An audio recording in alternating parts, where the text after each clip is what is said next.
this program to bring you a special report.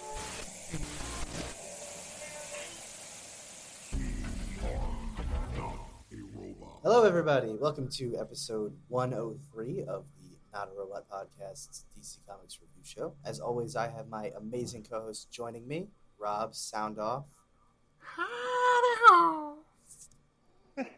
I don't know what that was, but anyway. That was Mr. Hanky. 90s Oh, cartoon Lord. fans. Jeez. It's not Christmas, but it's Christmas in July. Screw it. Why not? Oh, my goodness. And Josh, Sound Off. Don't forget to take your towel. Let's put an end to that. All right. Today on the show, we will be Tally was covering... amazing. Oh, gosh. Yeah, today on the show, we will be covering the latest books from DC, and we hope you enjoy it. Make sure you stick around until the end of this episode to hear our top 3 books of the week, the biggest thinker, and to find out which titles may just make the dump list. If you would like to support us further, please visit buymeacoffee.com/NAR podcast for either a one-time donation or subscription, access to our Discord, as well as other exclusive content available on the network. We are also on Substack, and we're putting out newsletters semi-regularly that are definitely worth your time. But with that out of the way, let's get into some news for this week. Guys, what's new with you personally before we get into some news? Oh man, not a whole lot. Thankfully for me and my family, I did just finally get approved for Social Security disability, so that's gonna make things a little less stressful around here. Nice. Other than that, though, not a whole lot. Other than having to buy my kids hundreds of dollars of school supplies. It's getting ridiculous. Already? Getting ready Yes. for the new year? August 5th, man. They go back August 5th. Man. That's so early. That's what I'm saying. Oof, damn. I wouldn't like it. I don't remember going back to school till almost September. Yeah, that's... It's usually last few weeks of August. Yeah, usually. Not around here. Yeah, not much going on around here either. It's summer in Canada, so I can't stand it. Melting, are we?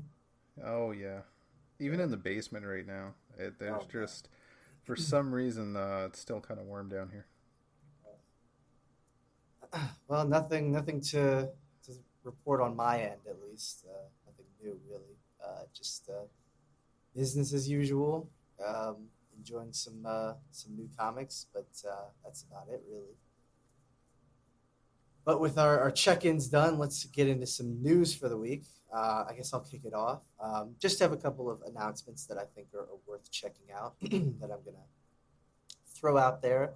Tom King and Chris Burnham gave an interview on their Dark Crisis tie-in that we'll discuss later. That's obviously out today.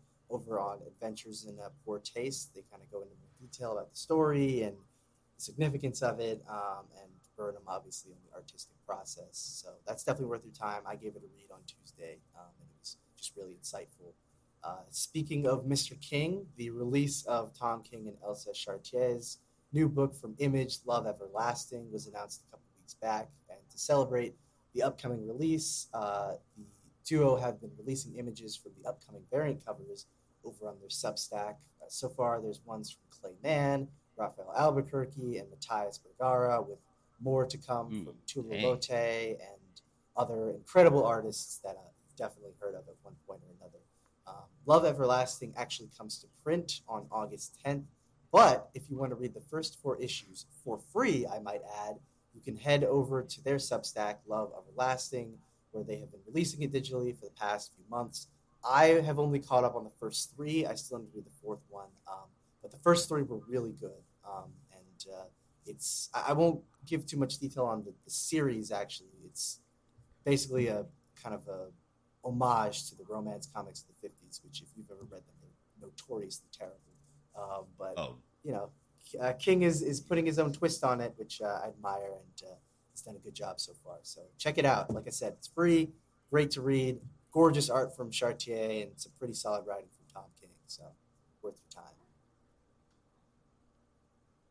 No? Yeah.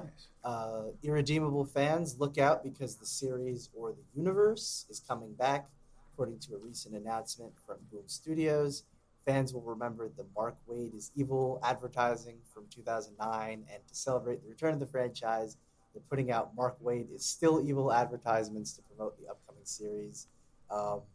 For anyone who has no context for that, that probably seems really weird, but trust me, it was something they did before. It's not just like Mark Wade is an evil person. He's not, I assume. I've never met him. No, but Irredeemable is an evil Superman for all yes, of but Irredeemable is an evil Superman. And the idea is for Mark Wade, who famously loves Superman, to write an evil Superman, then he himself would have to be evil. So, it makes sense. Yes, details are still vague at this point, but it should be interesting to see what Wade and Peter Krause and the rest of the Irredeemable team have in store for the next chapter of the franchise. Finally, Aftershock is putting out the long-awaited second hardcover of Baby Teeth from Donny Cates and Gary Brown, which collects the last half of the series for all the completionists out there. I don't have the hardcovers, not really a hardcover guy, but it's out there, and I know people have been kind of clamoring for it because the series was on pause for a while. So it's coming soon.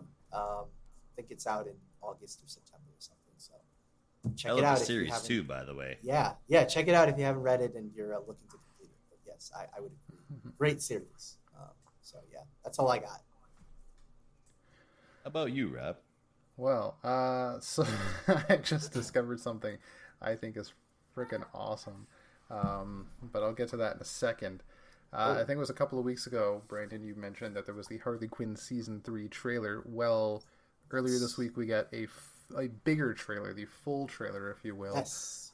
with less than a month ago, I think even 2 weeks to go for Season 3 to release. It does release this month. Yes. Yeah, I think July 28th. That could be. Yeah, I know I think somewhere, it's like somewhere in the late 20s. I want to say it's like either the week of or the week after Comic-Con or something like that. Right. Right on. Speaking of Comic-Con, and I don't mean to interrupt you real quick, but this is something I just saw earlier today.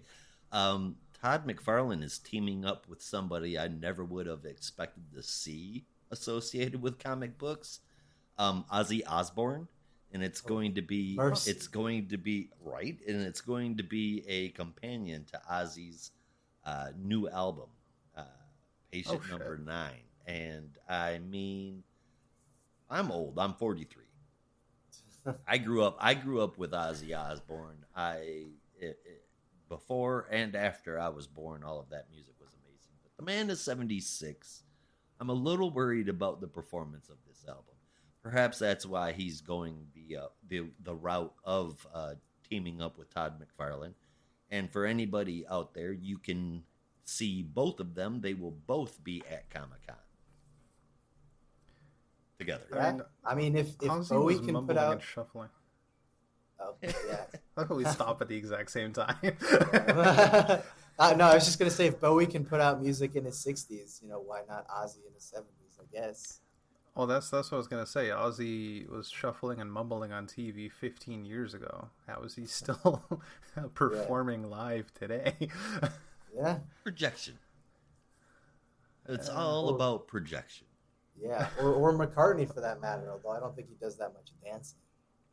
No, I think he could he's still more of shake a a sit hip or down two. kind of guy. Yeah. Yeah. Well, that's interesting. Yeah, I could see that team up happening, especially after. Yeah, they're both McFarlane, Spawn and the Prince of Darkness. Yeah. Yeah, that'd be pretty cool. You said Comic-Con. They were going to be at Comic-Con, so Yeah.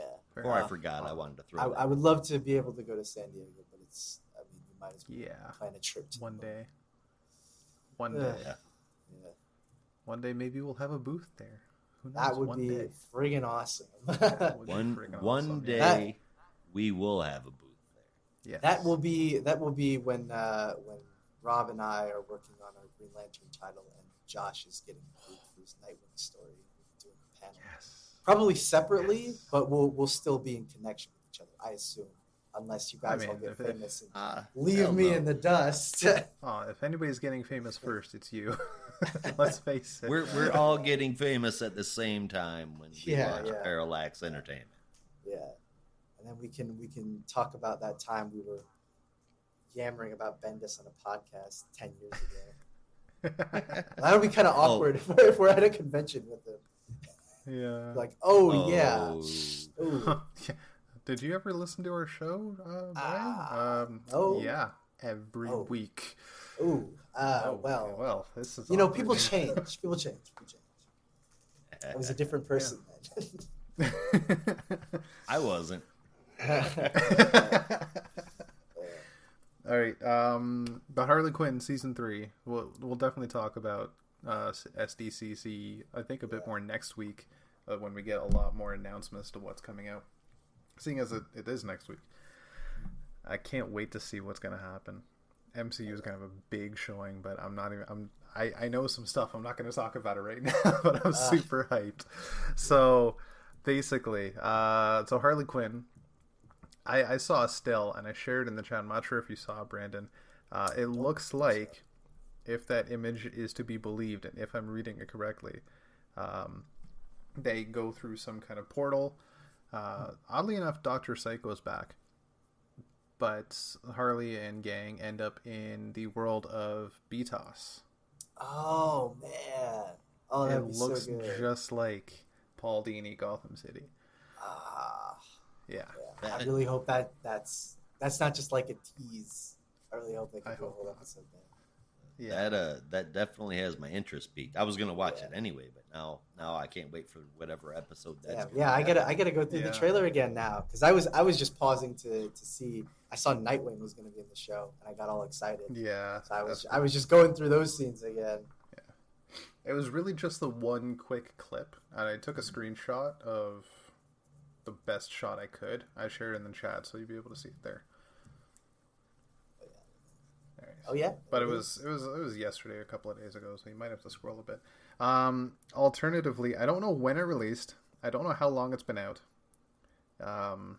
That's basically the same statement in different fashions. I'm rambling now. It just came across my wire. Manga, DC manga. Have you guys read any DC manga in the past? Yes. Yeah, it's been pretty good stuff. It's called Future State Gotham. That's what I was thinking of. I didn't know anything Besides, else. like, actually made by Japanese creators in Japan and sold in Japan. I'm not even aware of any. There was the Bat manga, and there was a Justice League manga a few years ago I picked up. Well, there was another one. They're all officially licensed by DC, by the way. So this one is approved by DC and technically published by DC. So far, only sold in Japan. There's no English translation yet, but I imagine there will be one day. And it's called One Operation Joker. Interesting. Now, the whole idea of one operation is a thing in manga to detail a single-parent household. Okay? And somehow, the article does not go into detail about it. Batman becomes a baby. You might see where I'm going with this. So Joker, for some reason, decides to raise baby Batman and be the single-parent father to a baby Batman wearing a Batman costume in a baby clothes fashion. And it's deliciously awkward and weird, and I kind of want to read it. Speaking of awkward and weird, man, I mean, I've got my own beliefs about the relationship between Joker and Batman, and that makes it even stranger. Yeah. Jeez. Yeah. Apparently, it details him struggling to be a parent while also committing high-profile crimes, but he's also making parental, like, typical parent mistakes, like bought the wrong size diapers. Now he's got to deal with that. Just it looks like uber ridiculous. Yeah, but you want to read it. I admit I'm just to see how ridiculous now. it gets. Yeah. I'm definitely curious now. Somebody will translate it. Yeah. No, the only so. DC manga thing I've read is I know they have like those old like Batman manga ones because that's where Lord Deathman first so I wanted Oh, to see Right. it. that's But right. I haven't read them in full. I've just like seen a couple pages on the internet. But yeah, I didn't even know there was a whole market out there for it. So hopefully they'll Yeah. translate it soon. I'll check it out. Hopefully. Yeah, hopefully. Yeah.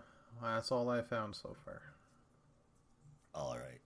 Well, I've got one piece of bad news for comic fans, and then I've got one piece of bad news for the comic book universe in general. Penguin Random House is the exclusive distributor of Marvel Comics and IDW Publishing. That's who makes the comic books get to your local comic book stores. And there was a huge storm, and the road leading up to the Hampstead facility, where they ship out all of their comic books, is covered with trees right now. Oh shit. They will not be able to get them out on time. Next week's comics it will be delayed. There's no time frame as far as how long they'll be delayed, but they are hoping that it won't carry on till the following week. So it must Ooh, be pretty that's bad bad. out there. I'm That's looking very at bad. I'm looking at next week's books, and I totally forgot they're doing the AXC Judgment Day, the big summer Oh, gosh. crossover between Avengers, X-Men, and Eternals. That's out next week, or it's supposed to be. Whoops! Obviously, Marvel is going now to, it won't be. I don't read Marvel books online at all. But I'm not sure. Do they have something that allows you to purchase the comic? Yes, or so do yeah, go, you like, can through- you can still purchase them digitally. It's just people probably want their stuff in print, but Yeah. yeah, that's unfortunate. Man. But Yep, aren't it they with is. Diamond still? Marvel. I thought Um, DC was the only no. one in Penguin Random. Yeah, no, House. they dropped last fall, but I think they didn't officially implement their new distributor until this spring. I was talking to my guy in the shop around March, and he was like, "Yeah, they only recently just switched then." So I think now they're like fully involved with Penguin and Dark Horse. Just Oh, okay. Penguin, sorry. And then Penguin Random House farms out like sub distributes through Diamond for overseas. Yes, yeah. Because Yeah, Diamond fair is enough. Diamond UK, which is basically the European distributor. Right. But that's about it. And then the other thing that I wanted to mention right now, which is half news, half rant. I mentioned it in the Discord shortly before we started the show today. It blew my mind initially reading this until I found out more about it. Let me just get it. Comic book creator and all-around douche nozzle Eric D. July has launched, and if you guys are not familiar with him, he's all over the freaking internet. He's you're launched actually giving this airtime? Oh my god! I I wouldn't just a even waste tiny the bit. time. I wouldn't even waste Yeah. the time. He's launched what very well might be the biggest crowdfunded comic book series ever. As of the last time I checked, it had made $1.2 million in one day. He's a Comics Gate supporter and proud libertarian that wants to keep comics in the Stone Age, staying away from the topics that comics have always helped to bring to the forefront of society's discussions. Those things that happen around us in real life: murder, spousal abuse, drug addiction, so much more. But now that's not the focus. Now that the focus is on not just those things, but also making sure that every kind of person on Earth can be represented in a comic book, and that their main character isn't always going to be white Jesus. All of these people are being, at the very least, uncomfortable and sometimes downright angry.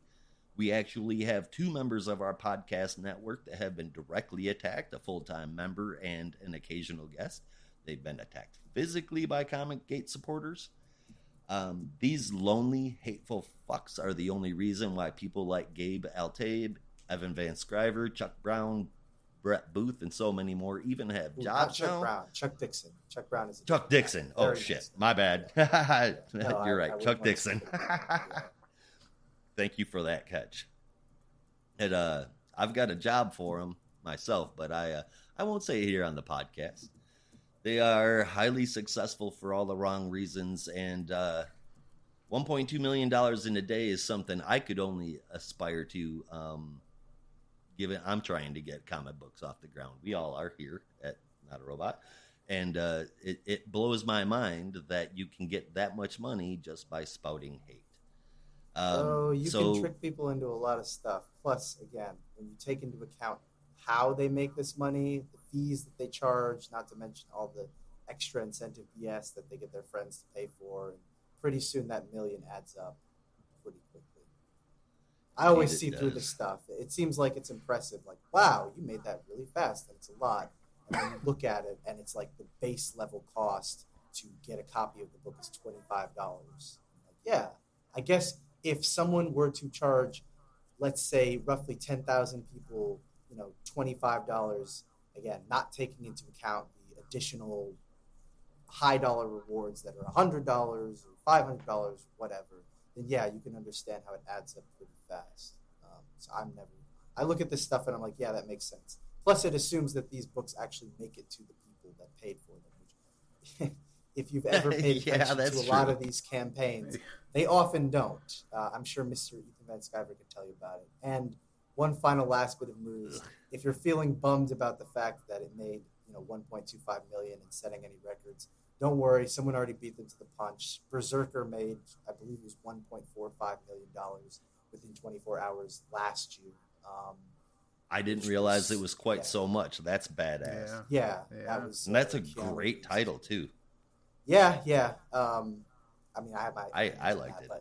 Yeah, but anyway, trust me, this scam, which I can only charitably call it, is not going to be making any records. That's for sure. Absolutely. Highly successful for all the wrong reasons, kind of like our former president. So I say, fuck them, every last one, and that is all. Yeah, I guess if you had to give it some kind of record, maybe it's the fastest independent Kickstarter campaign that is not attached to a publisher. It's obviously Berserker. Oh, no. Studios, but this was not even on Kickstarter or Indiegogo. Everything went through his own website. Oh, well, that's not suspicious at all. Right? Which, I mean, if you're out there and you're supporting this and listening to a definitely liberal-leaning podcast, and you're still going to go out and buy that, just know what you're getting. Yeah. It's like the re-election fund, or whatever the hell Trump's thing was last year. Exactly. But it reminds me of that, like, where is the money going? Oh, don't worry about it. It's just on this website that only we have access to. But just keep giving us money. Don't ask questions. There's no accountability if he's doing it all by himself. Exactly. Yeah. Like, you don't need to know where it's going. You just need to give me money. Pretty much. But yeah. And sorry I ended the news with two pieces of downer information. But there is some good news this week, yeah? Is there? Well, we've got some decent comic books that came out this week. Well, what are they? Well, before we get into the main ones, I'm sorry, Rob, what'd you say? So I feel like we need bigger news than that to get the taste out of our mouths. Watch it out. Yeah. Well, what I have is some honorable mentions for the DC versus Vampires fans out there, of which I definitely count myself. They have come out with the Crypt Edition, which is a follow-up to the Coffin Edition. This one collects issues 4 to 6 of DC versus Vampires. And even though I loved it reading them by issue, I bet you that it reads even better collected. So you might want to go out there and pick that up. Plus, they have great homage covers. This one's the Breakfast Club, and the last one was the Lost Boys, I think. Yes. Oh, yeah. Love it. Who doesn't love a good homage? Awesome. Yeah. Yeah. If I was to collectively rate 4 through 6 on that, I would give it a 9 out of 10, and that's no lie. Urban Legends 17 came out this week. It's 4 team up with Batman stories, kind of all over the place, but not really in a bad way. It's inconsequential, but it's a fun enough read. Future State Gotham 15 came out. The art's still pretty good, but the story is still a bit out there. Again, it is still fun, though. Naomi 5. The art is stellar, but though I actually liked last issue because Bendis stifled his horrible dialogue, he is right back at it again. That said, if you've liked Naomi so far and you haven't been bothered by Bendis, I don't understand. Maybe you just have a healthy dose of Benadryl in your body at all times. In any case, if you like Naomi so far, you will definitely continue to do so. Again, the art is phenomenal. And that's about the only good thing I can say about that. And finally, Williamson's Rogues #3. That came out this week. I have been into this Rogue story since 1, and I still am. It's a really interesting take on the future Rogues. Not new ones, just our lovely Rogues all aged But up to... old. Very old. Yeah. Well, most very old. Yeah. And it's the story is it's not one that I can't believe. It's not fantastical. This feels real-ish. I mean, as real as a comic book story can. And this it really ends this issue really well. I'm looking forward to the next one. You guys definitely need to pick that one up. And those are all the honorable mentions that I've got, but they all, with the exception of Naomi, were really good. Yeah, I mean, I only get to check out Rogue, so I'd already read the DC vs. Vampires issues, so I didn't read it again. But I checked out Rogues 3.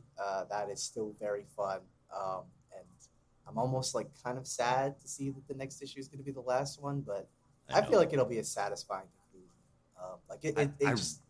Yeah. I think he might pull it off. Maybe. We shall see if he does the impossible. But no, it's just like it could not be a more simple story. It's just a lot of fun, like seeing the Rogues slightly more curmudgeonly than they usually are because they're older. So yeah, dig it. Good way to put that. Yeah. I did actually just see there was released today a synopsis for Dark Crisis Green Arrow. Oh, geez. I saw that, too. Yeah. Tell our listeners all about it. I have not heard this, so... Yeah. It's just a little synopsis, but they have the creative team. I don't know if they showed the creative team before, but we have Stephanie Phillips writing with art from Clayton Henry, and the backup story, I believe, is Black Canary, written by Dennis Culver with art by Nick Virella. So, we'll see how that goes. Apparently, this one's going to rip the door open on all the mystery surrounding just what the hell's going on with these Earths. Or at least that's what it seems to hint towards. But, including the question, and what dark bargain has Black Canary made to will these worlds into existence? So, it's all her fault. Somewhat interested. Yeah. But I guess we'll get to that when we get to our last title.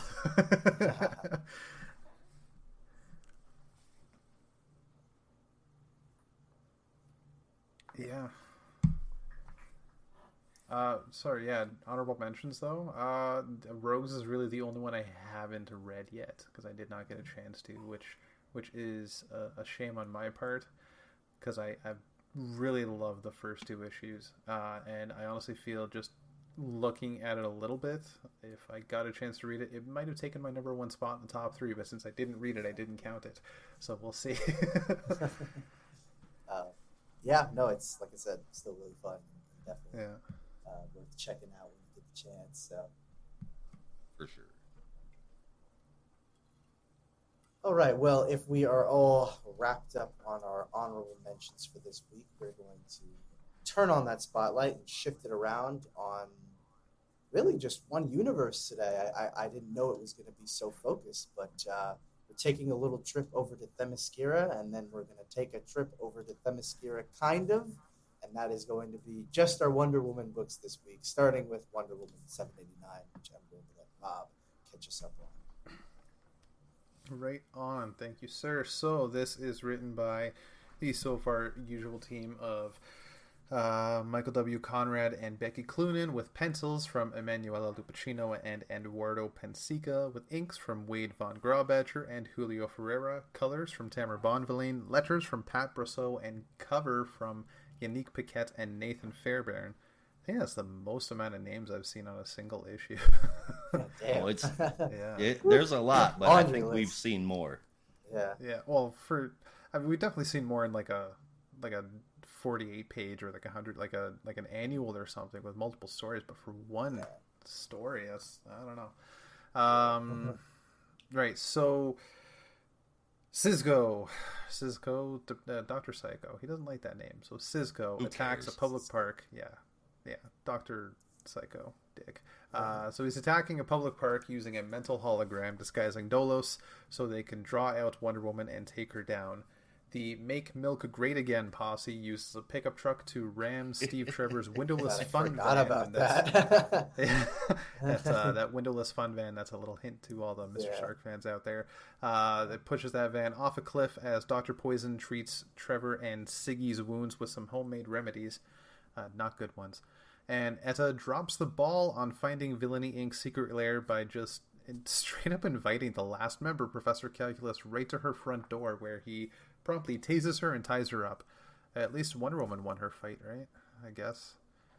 There's got to be some kind of victory in this issue. Like, yeah, so what can I even say at this point? What's even going on anymore? It's Right? Good way to put it's it. yeah, it's just back and forth between the two groups in such a lackluster fashion. This was just messy in terms of plot.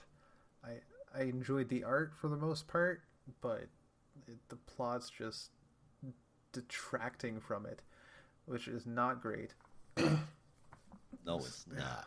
I'm We're still fucking circling speechless. milk. Yeah. We're still circling milk. We have mysterious bosses who appear as static on a TV. The misrepresented Dolos, who has taken on the role of his sister. A useless copy of Wonder Woman that goes by the name Sweetheart.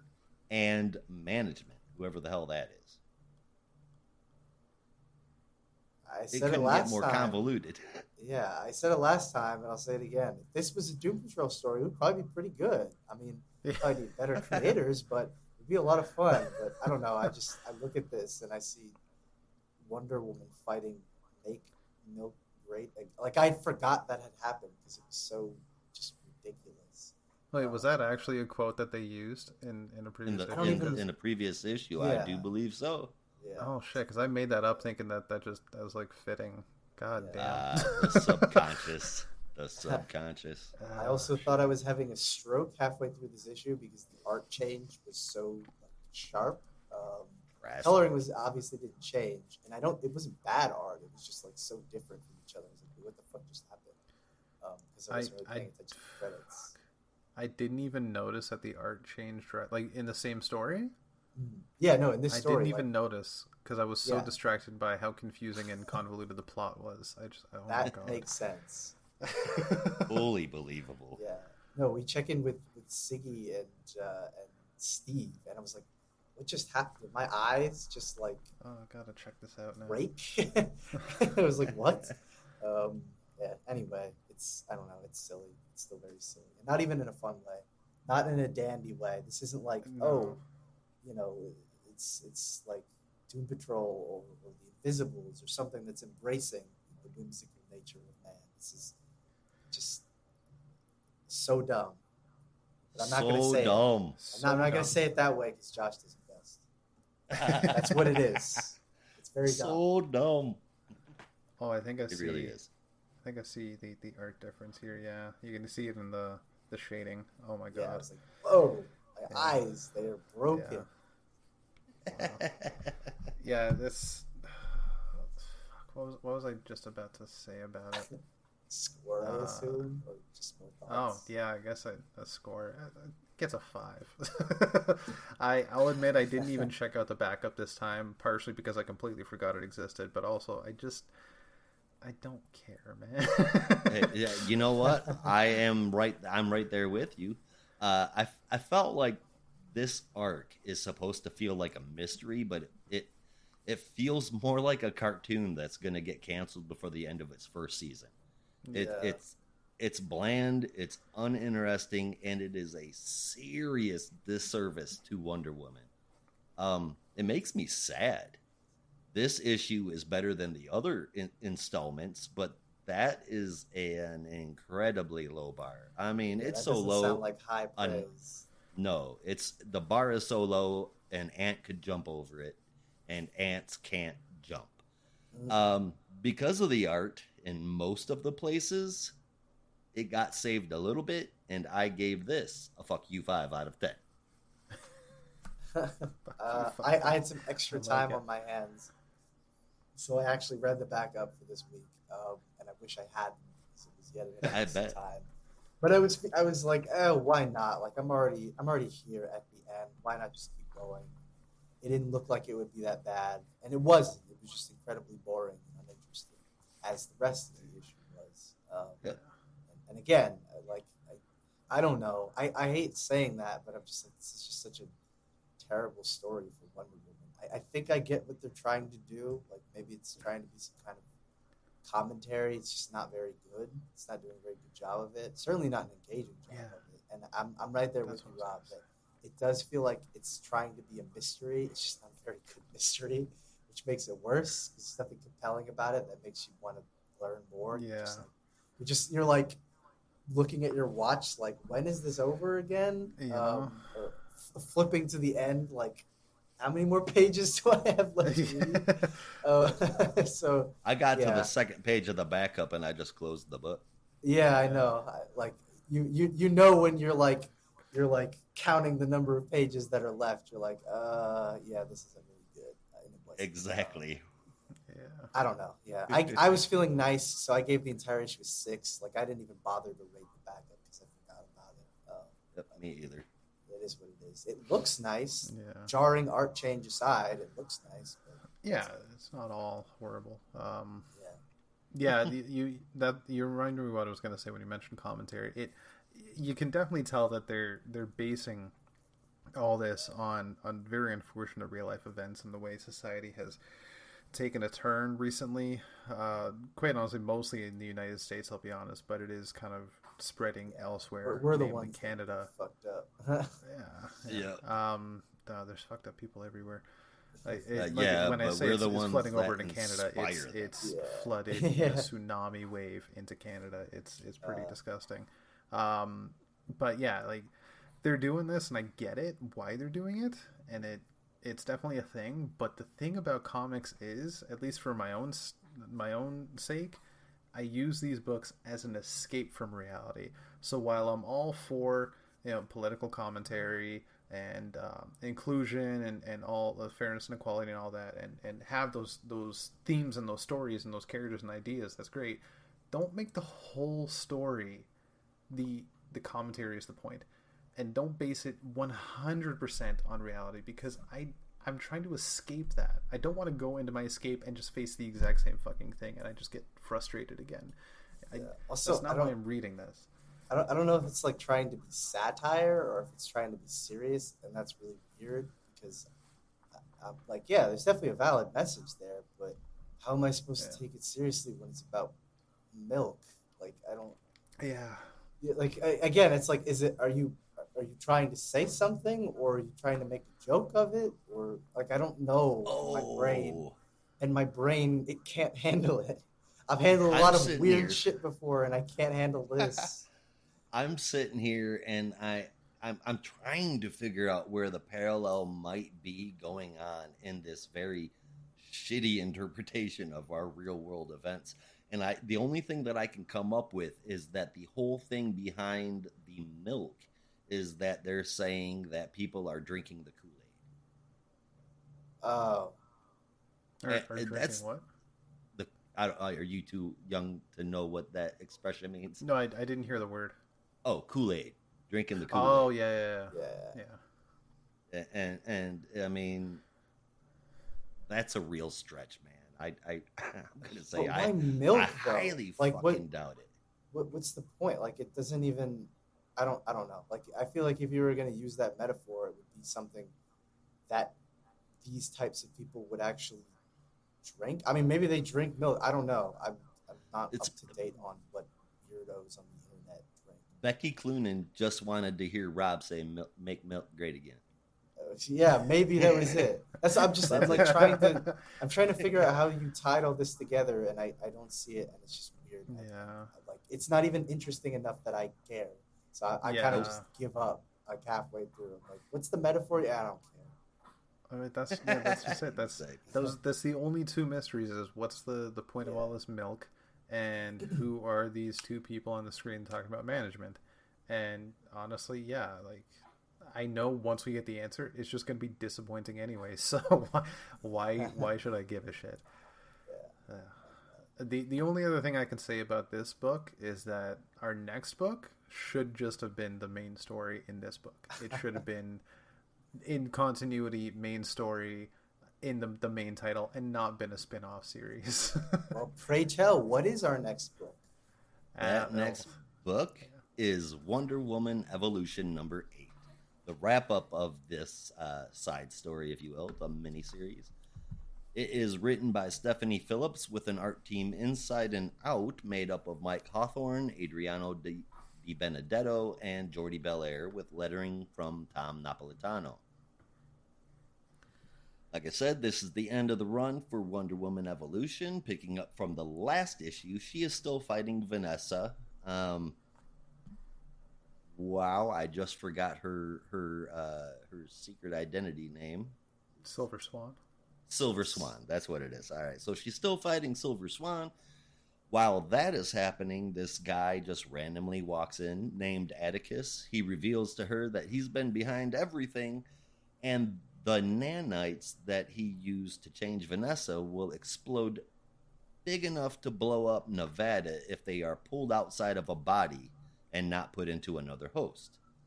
In the middle of the fight, Vanessa is thrown to the side for some reason, and we don't know. It's like she kind of gets yanked aside and then collapses. Nothing caused it.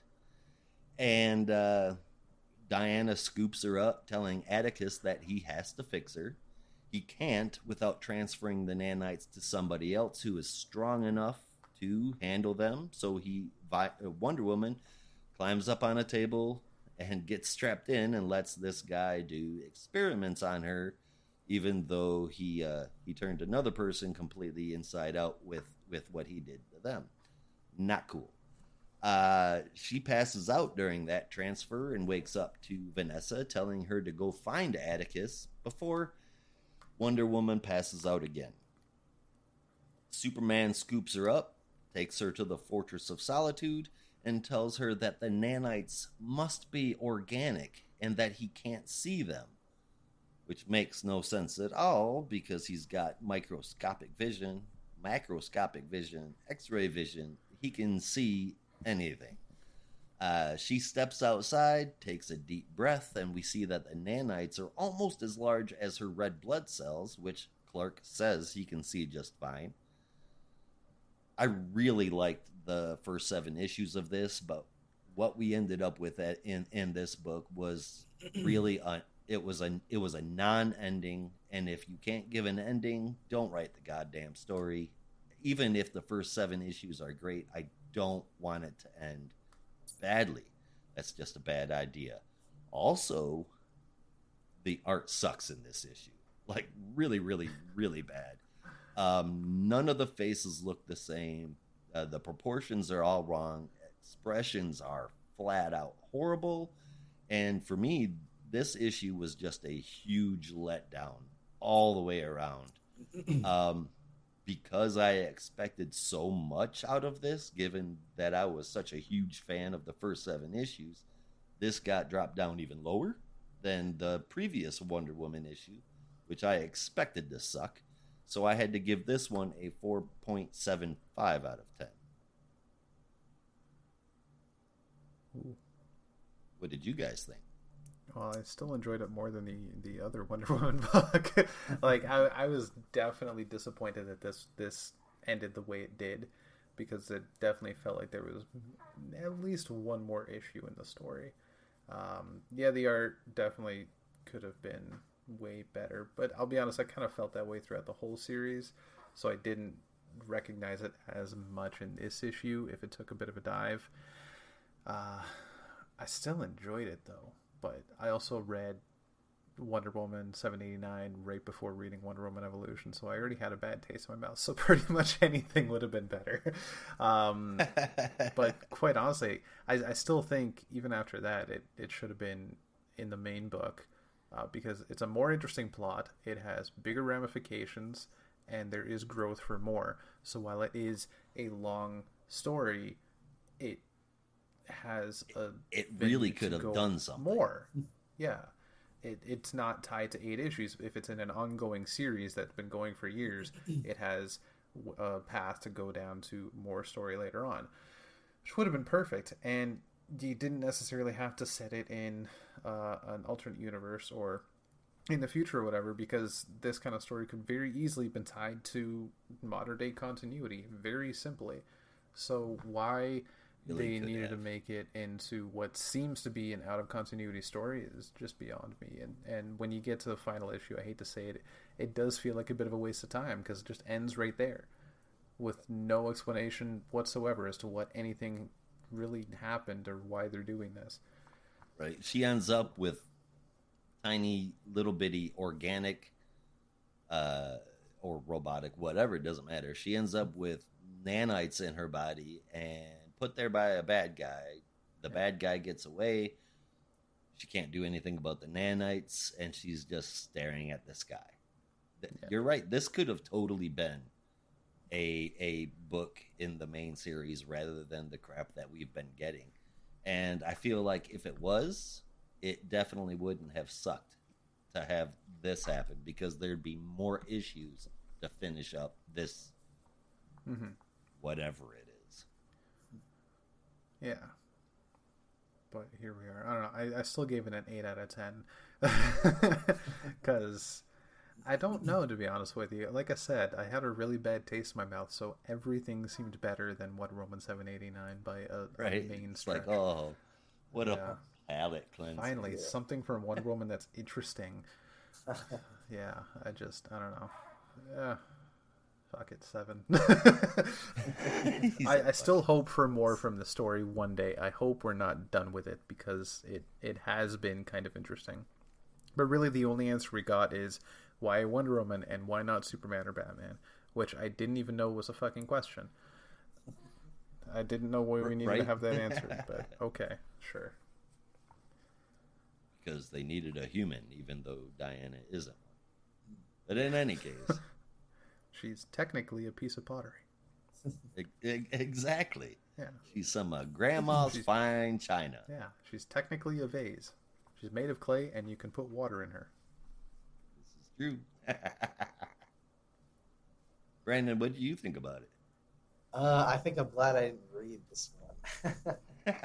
You have boycotted the entire book, have you not? I guess, yeah, every time this book comes out, it just like completely flies under my radar, and then I kind of forget that I have to read it. And I'm too embarrassed to be like, hey, I kind of forgot to read it before we started recording. But I don't know. I mean, the way you made it sound, like the first 7 issues are pretty good, so I'll have to They go through really it at some were. point. Yeah, I like Stephanie Phillips, so I mean, I don't know. Most of the It's time. disappointing to hear that the ending wasn't great, but maybe I can enjoy the ride at least next time when I finally get a chance to read it. Right? There's only one way to find out. Yeah. All right. Well, now that we're done shining our bright spotlight, we are going to shut it off and take a brief commercial break before we hop back in for our main reviews. So stay tuned. We will be right back. Now, back to our program. And we're back. Thanks for sticking with Not a Robot. Starting us off with our main reviews, we're going to look at Batgirls number 8. This was brought to us by a familiar team at this point, Michael W. Conrad and Becky Cloonan with the story, with art from Robbie Rodriguez and colors from Rico Renzi, with letters, of course, from Becca Carey. After enjoying the entertainment at the Iceberg Lounge, Batgirl and Nightwing work their way to the basement of the lounge after getting intel from the Batgirls. The two split up, Nightwing fights Valentine, and Babs goes off to save Seer. She runs into comms interference, tries to warn the Batgirls not to come, who end up coming anyway, not hearing her warning. Once reunited with the Batgirls, Oracle and Nightwing and the rest of them take down the last Saint Tarsus and free Sire. Oh my God, Seer. Oracle breaks Seer's computer rig, and she's naturally furious. Oracle, the Batgirls, and Nightwing then escape through an old sewer vent. Seer turns on Batgirl, escaping into the night and vowing vengeance. Oracle and the Batgirls return to the hill and debrief for the night. And sometime later, Nightwing arrives for a late night debrief of his own. I gave this one an 8 out of 10. I really dug it. Yeah, you like that one, didn't you? Debriefs. Emphasis on the briefs. I was so happy when I wrote that line on Tuesday. Yeah, no, I gave this an 8 out of 10. I really dug it. Art from Rodriguez is super solid, and just like, I mean, I guess this, I didn't realize it was just a two-parter, so this arc, if you want to call it that, is already over. But I thought it was a pretty good one. Like, just kind of a very straightforward undercover type mission, just trying to take down the Saints. We'll see them more later. Obviously, we're going to tie into Catwoman a little bit too, based on that editor's note.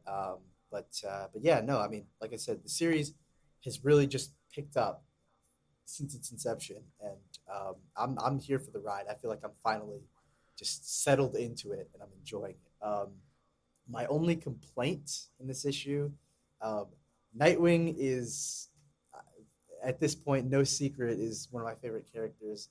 But my God, that boy horny this issue, like Yeah. obsessively so. Obsessively like horny. there are at least 4, if not 5, separate occasions where he's like, "Oh, Babs, this is really great, but you know, maybe we could just ditch this and fuck somewhere else." And I'm like, "My God, dude, you have a mission. You are a hero."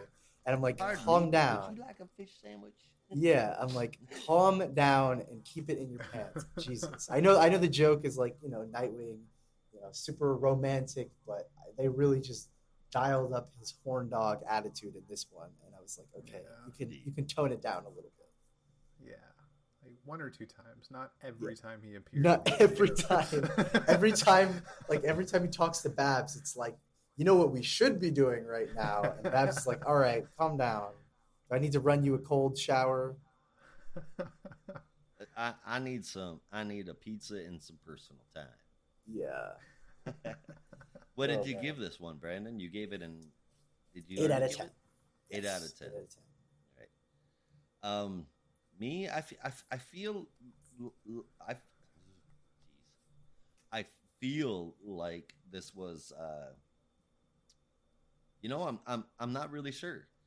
I don't consider this just a 2-part arc. We've been dealing with Seer, and I feel like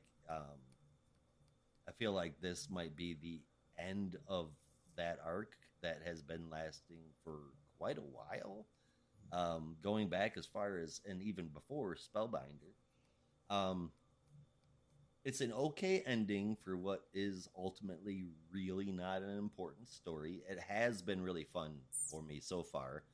But this one, it kind of didn't do it for me. It felt a little.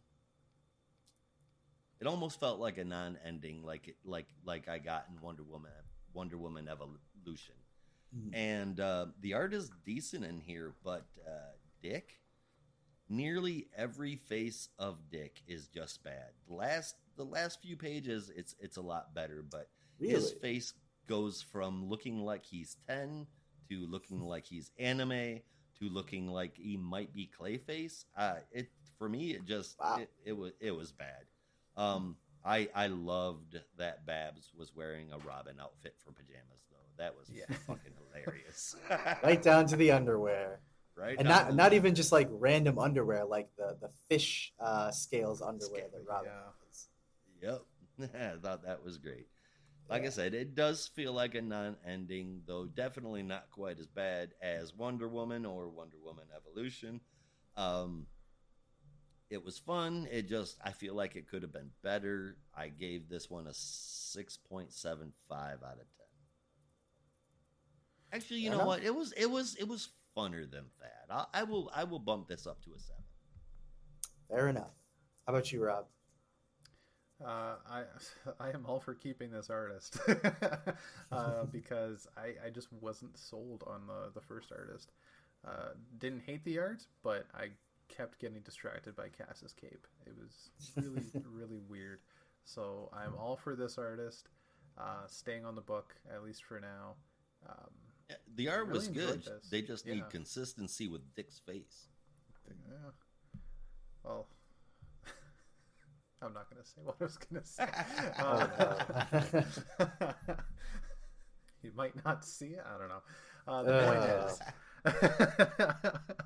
is, yeah. I don't mind these two chapter stories though. I've always been really into two chapter stories because you get so many like 6-part arcs or 3-issue or just like multitude 12-issue stories, and it feels so long. But 2 issues, it's to the point. It's fitting. Doesn't fill in too much. There's no beating around the bush nonsense. It's got a story and tells it. That's it, and I like that. Now I'm more of the school of Scott Snyder. Don't ever write anything shorter than 3 issues unless it's a one shot.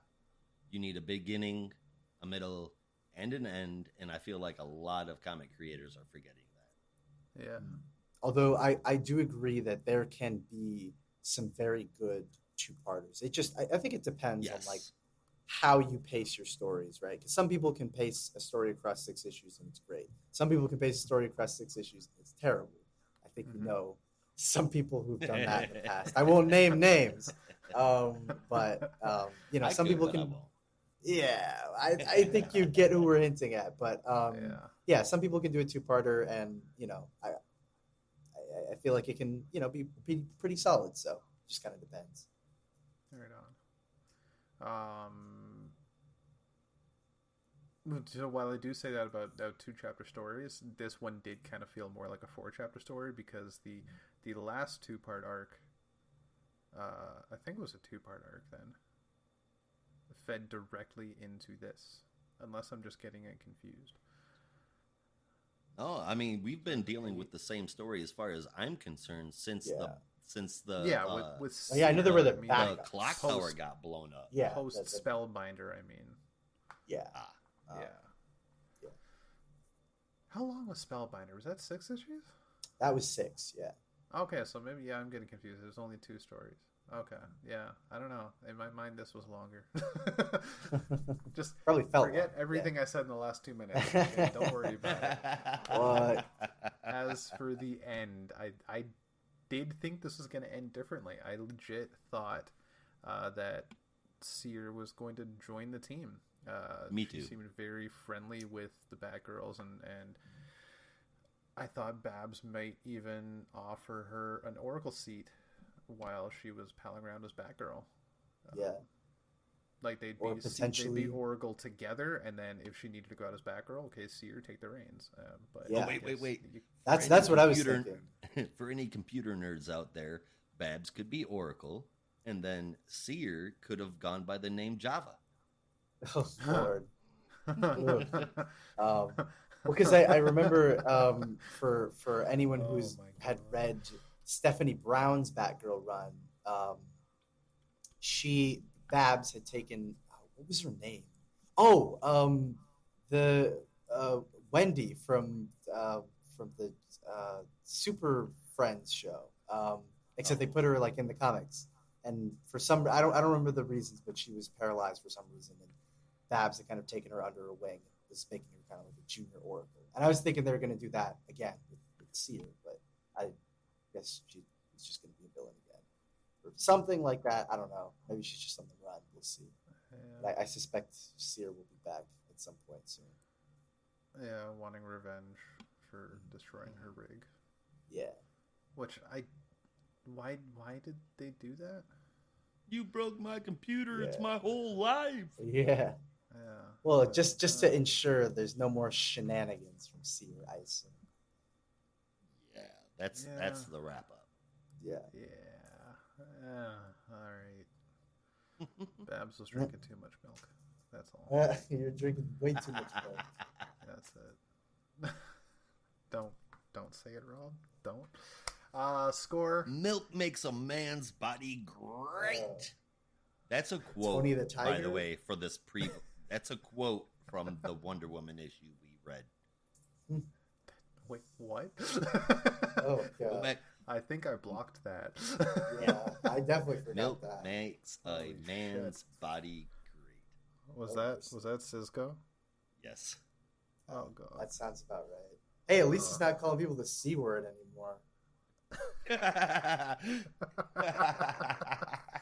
Oh god, This that is was some just growth. awesome. It's Don't some take that growth. the wrong way, but I kind of hope he does just once so he can get canceled again. That would be God to epic. see him. Oh my god. He can just go Yeah. away. Yeah. I want him to get like halfway through it and Poison Ivy bitch slaps him. Oh man. That would be very She entertaining. comes back Oh, from a even road trip better. temporarily just to slap him and drive off again. Like Ugh. Batman does it in that Batman Robin meme style where he slaps Robin across the face. Yes. Oh yeah. Freeze That would be frame. great. That would be epic. Yeah. That would be great. Oh god, I can't wait for Harley Quinn. Yeah, it's gonna be great. If I didn't give a score, 8.5. I definitely dug this. I'm curious to see where they go next. I imagine at some point we're gonna have Ryan Wilder take a comeback. I'm sure. Yeah. Because I got like one tease before I think even Death Metal, right? I remember that. Or I think it. Yeah. No, I Or think it was. right. It was in after Urban Death. Legends. Yeah, it was in Urban Legends. Oh, that's right. Yeah, They when they really were did setting it. up. Yeah. Yeah. So it may or may not come to fruition. Yeah. Well, I kind of hope because that story in Urban Legends I think directly led into Batgirls. No. Something like that, maybe. I don't. I I'll don't be really damned remember if I too can much. remember. Yeah. Yeah. I know they had said like more to come soon or something, and then Yeah. I want to say she was like at the end of that the Batgirl run, like not the Batgirls, but the Batgirl run from maybe before Death Metal that got canceled. So Oh, it was. I think they were dealing. Yeah, they were. It was the three of them first going after Seer. I remember Yeah. that, but they didn't know it was Seer at the time because it was just some tech. yeah, Yeah, and then it would really just straight up suck if they teased this brand new character that people enjoy and never bring her back though. Dude, Ryan Wilder. this feels Yeah. I mean, do people really enjoy that though? I don't think is Batwoman doing any good, or that I was have one no that got idea. I mean, canceled, wasn't it? it's all canceled now anyway. But Yeah. I never got a chance. Oh, I haven't got a chance yet to watch the Ryan Wilder stuff. But the stuff I've seen was really good, and I've heard nothing but good things about that part of the Batwoman series. I guess I would say she could probably just get folded into Legends, but isn't that getting canceled too? Oh, it's already been. That's the joke I've heard It's There's already been. literally just of the Yeah. main Arrowverse, Flash is left. Ah, yeah, Yeah. it's the money maker. Even baby. Superman and Lois apparently said that they're not actually set on that Earth anymore. Yeah, no, they never were. Yeah. Which is probably a good thing, I should think, because it just get bogged down in that crap. I mean, I haven't. I'll be honest. I still haven't watched Superman and Lois, but it still feels kind of weird Oh, because that it is whole series really was good. set up by Crisis, and they're Yeah, not doing it was. crossovers anymore because like Flash is literally the only one left, and at I- best it has one season Yeah. left. If I didn't if they're lucky. I didn't finish season 1, but I did get like halfway through it. What I had seen was pretty good. I mean, I won't say it was the best thing. Really, what sells the series is well, I know we're getting way off topic.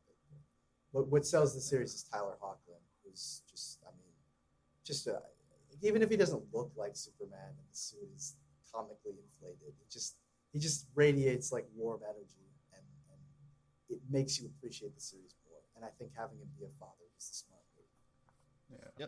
Yep. There's definite changes. What's her name? Elizabeth Tulloch. Tulloch. Yeah. She. Oh my God, dude. For me, she's an amazing Lois Lane. I love Oh it. yeah, she's really And good. and part in season 2, I don't want to spoil it for you, but they bring in a very powerful Superman villain that comes in a completely different way, and it caught me off guard, and it made me go, "What the hell?" But then it wrapped it up in a very, very cool way. Yeah, and that one I got to get caught up on because that was one I was actually enjoying. That and um, I don't know if I was enjoying Stargirl as much as I was kind of just following it. Like I can't even say that's such a weird thing to say, but like I can't even say that I loved it. It was more just like I would keep watching it because Yeah, it was it's giving the me only something. JSA content you're ever gonna get. Yeah, basically. Mhm. Like I it watched the would first come on, and I'm season like, and okay, I'll keep Yeah. watching, I guess. Yeah. I watched the It's like- first season, and then I forgot it existed. uh, it's like someone gives you like I don't know like 3 cookies every week, and you don't really have the effort to say no because you don't hate them, but you don't necessarily need them. You're kind of just like, okay, sure, and you just Yeah. keep eating them. All right, yeah, I'll eat them. Yeah, All right, sure. Right? Yeah. Okay. I guess But they do we have a taste like cookie that like sand with runs really salt. fast? But, And Yeah, what about a like, cookie yeah. that flies? You know, that'd be cool. Yeah, yeah. Maybe a cookie Well, I that mean, uses if- magic. I'd love that. Too. if Yeah. if they mess up the ingredients, you could have a cookie that will make you run. Yes. Yeah, yeah. Not in a fun way. Not at all in a fun way. It can make you run, fly, and curse magic Oh, yeah. There we go. when you reach your destination. Yeah. Oh man. All right. Well, if we're done with our chat about the CW, let's. Oh, did wait? Yeah, Josh, you gave your score right. You said 6. 6. Oh no, I gave it. It was a Oh. 6.75, and then I bumped Oh, it up okay. to a 7. There. All right. All right. Well, yeah. If we're all done gabbing about the CW, it's just the last time we will ever do that. I'm sure. Shift our attention to another location in Gotham, except not Gotham, but like kind of Gotham, and that's in I Am Batman number 11. As we go away from Gotham to also Gotham, except it's called New York. I don't know. You make sense of it. Josh, I'm going to pass someone over to you. I will do what I can. It was written by John Ridley with art from Christian Doucet, Tom Derenick, and Rex Locus, and with a Deuce and Locus on the cover. I'm just going to say his name differently every time I do, until somebody on Twitter corrects me. And Troy Patiri brought in the lettering. The book starts off with an interrogation about Detective Chubb shooting Detective Keenan, who was about to execute Man Ray while he was unarmed. Though the department hates her now, no charges have been filed. Meanwhile, the mayor is offering, of all people, Renee Montoya the position of police commissioner for New York City. Since the last one was kind of murdered and all. She doesn't answer him, though. She just leaves him wondering, and that's kind of something I would have expected Montoya to do.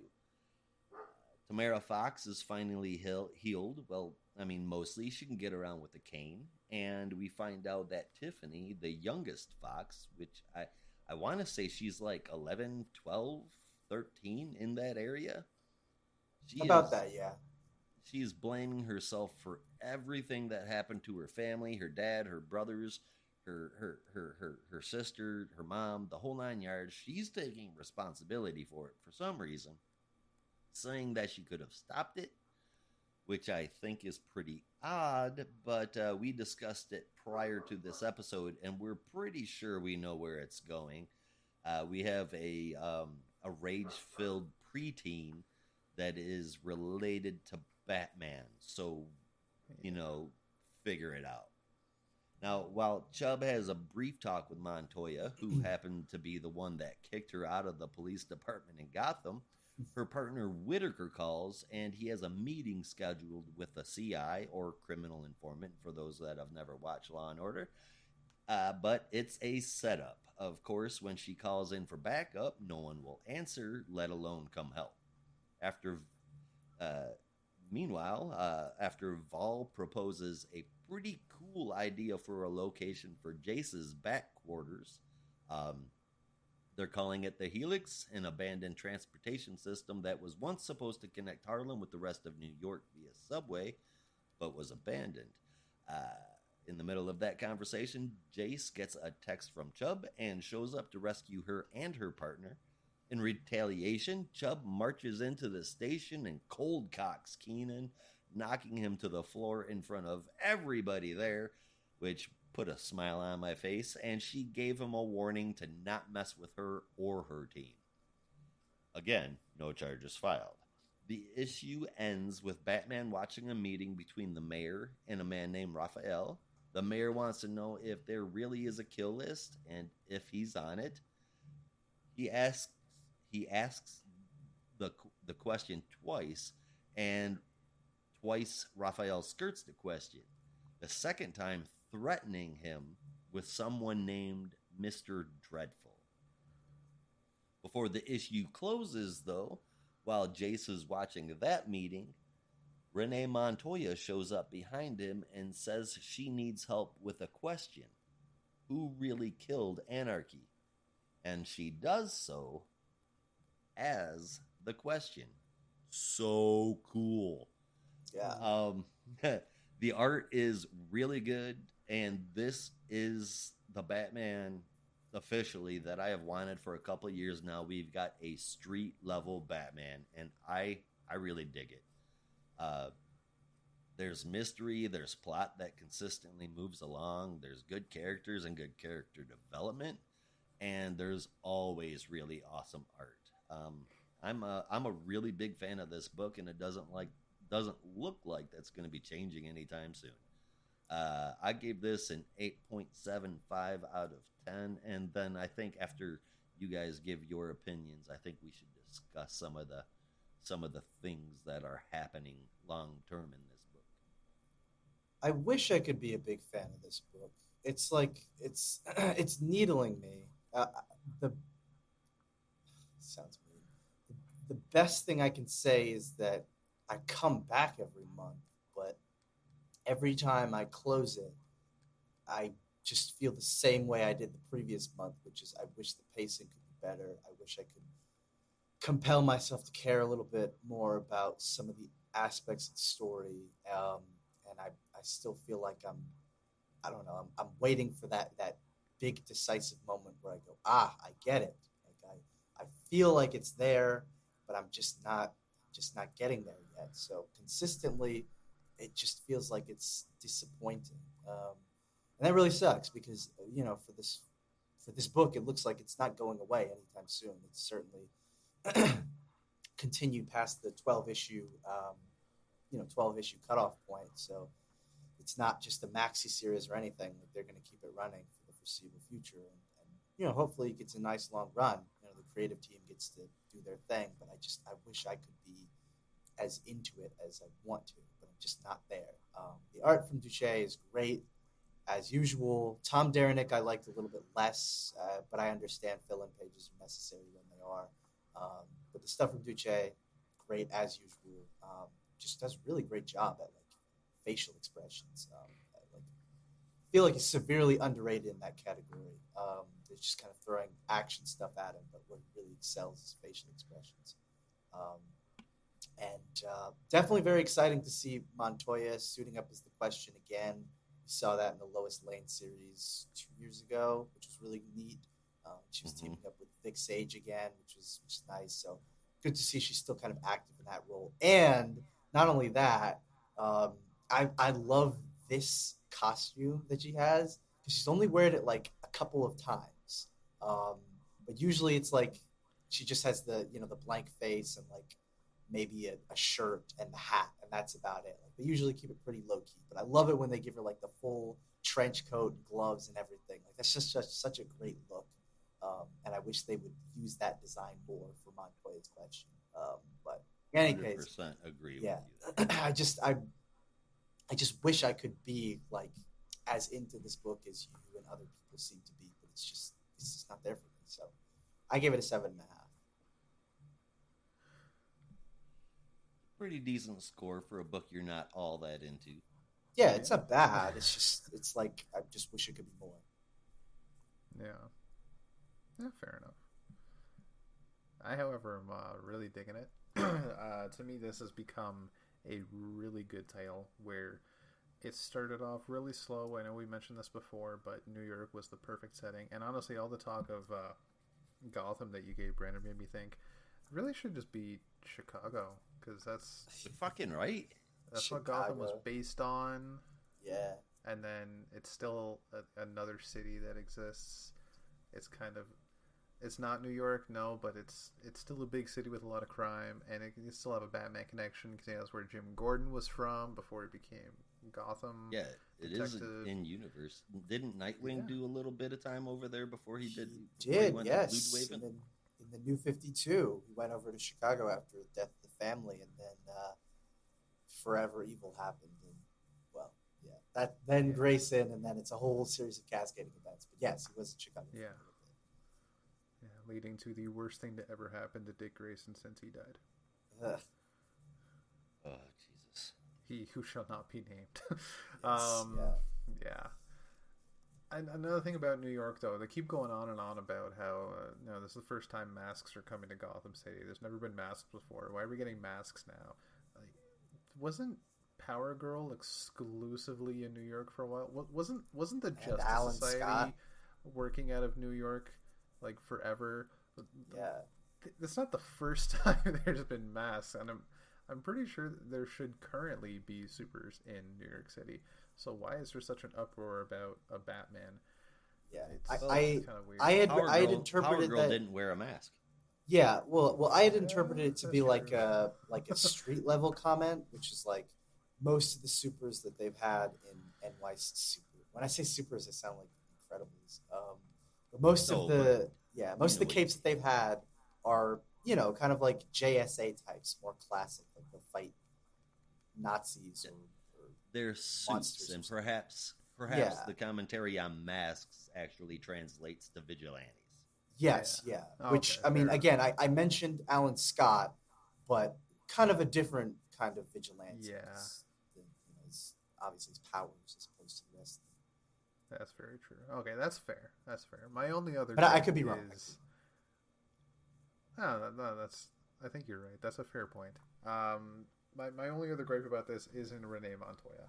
Now, I am as excited as the next person that Renee Montoya is back as a question, and I'm not gonna bring up I was technically gonna bring up, but I'm not complaining about the thing that I talked to you guys about. Has like how the hell is Renee Montoya the question if Vic Sage is still alive since her origin was tied directly to his death? We talked about that with Omniverse, but that's bloody annoying. But if we're bringing up Omniverse, oh wait, no, never mind. That was in reference to the other point. The only thing I have about Renee Montoya is she's already done everything she can with the Gotham PD. She's been commissioner for like 2 hours. Like, it hasn't been that long. Why is she looking to switch cities already? It seems very soon, and as much as I'm hyped that she's joining the New York team and will be potentially working with Batman full time, it just feels like they're trying to force it very quickly just so they can move the Yeah. plot along. And And it's a I little wonder off. if that's because the Joker series just ended, meaning Jim Gordon is free, so they're going to just kind of shuffle him back into the commissioner role again. And then I hope not. by doing that, they can move Montoya to New York with no questions asked. Yeah. If they try to, it would be very, very hard to sell Gordon being put back into the GCPD after the They've raid. done it before. They had Yeah, Gordon. that was- They had Gordon retire. Somebody, wasn't it? Yeah, they had Gordon retire right before the start of Gotham Central, and then without any explanation, after Infinite Crisis, he's just back as commissioner. They're like, "Wait, I thought you were retired." He's like, "No, I'm just back because I wanted to." Yeah. Nah. You think I Batman showed up retires a on lot? Monday and they gave I'll me the retire badge. more. Yeah, yeah. Yeah. Honestly, that would honestly be detrimental to everything if they brought Gordon back as the commissioner at this point. I agree. There's been serious evolution in Batman's world, and I think they need to not regress. Yeah. As much as we all miss Alfred, at this point, it might be better if he just stays dead. Oh yeah, 100%. I was Yeah. I was literally nervous about the future of Batman with the whole idea of Robin going back and using the Lazarus resin to bring him back. I'm so glad that they didn't do that. Yeah. I don't know what the hell that. Okay, Oh. sorry. Yeah, siren. Sounds bad. Something's going on outside. Sorry about that. Uh-oh. That's all right. What the hell? No. Jeez. Could evacuate? Oh, Brandon Hello? was polite to our listeners and decided to mute Ah. himself. Fair enough. I thought maybe something Save happened. it. I don't think so. Where the fuck was it? Yeah. Keep Gordon. Like he. Oh my god. At the end of Joker, he said that he's going into private practice with bullets. You guys aren't gonna believe this. It's it's the presidential motorcade. You Oh, serious? nuts. Yeah. So the street that we're on, for a little context, I'm in DC for the summer. The street that we're on apparently is like perpendicular or close to Pennsylvania Avenue, which is where the White House is. Right. And one of the streets they take is like right in front of our building where all the students are staying for the summer. So sometimes the motorcade will go by. It's usually not often, but you can always tell when there's like multiple loud ass sirens going by. But sometimes it's kind of hard because like it's a pretty busy area, so sometimes they're just sirens going off because someone is like doing some crazy stuff or whatever. But usually when it's like that crazy, and that's why I had to look outside. I was like, what the hell is going on? And then I saw the black SUVs with the flags on them, and I was like, oh, okay. Yeah. Apologies to our listeners. I can't control the president when he decides to drive by. But, Yeah, I Mr. know how President, we're important it is. busy. I know. I should have opened Go my window on. and said, "Can you wrap this shit up? I'm recording something." Excuse me. You know So, damn well anywhere to Biden be. listens to our podcast. Yeah, exactly. I'm like, come on, man. You know I'm recording today. You know this is my Yeah. time. He I don't sent need you you to an drive email by and with that. everything. Yeah, exactly. You dropped the schedule. Yeah, he knows I record at this time, and he's being Yeah. very inconsiderate to me. Anyway, what were we Haters. talking about? Yeah. We were talking about I Am Batman. Yeah. Yes. So enough about the other characters. Beyond what I'm saying about Montoya, I'm super stoked that she is back as the Question, no less. Despite all the questions I have surrounding that reveal, but I'm gonna ignore them all completely because hell yeah, she's back as the Question. New villains I think have been great so far. Really good that they're distancing this version of Batman from anything existing Batman. So for Jace Fox, he really is I Am Batman. He exemplifies I Am Batman. So I'm happy about that. 8.5 out of 10. To quote Brandon Classic, 9 out of 10 on a good day. Yeah, I should bring that back. Classic. I like that. Bring that back. All right. Now, hold on a second, because Rob and I were discussing stuff.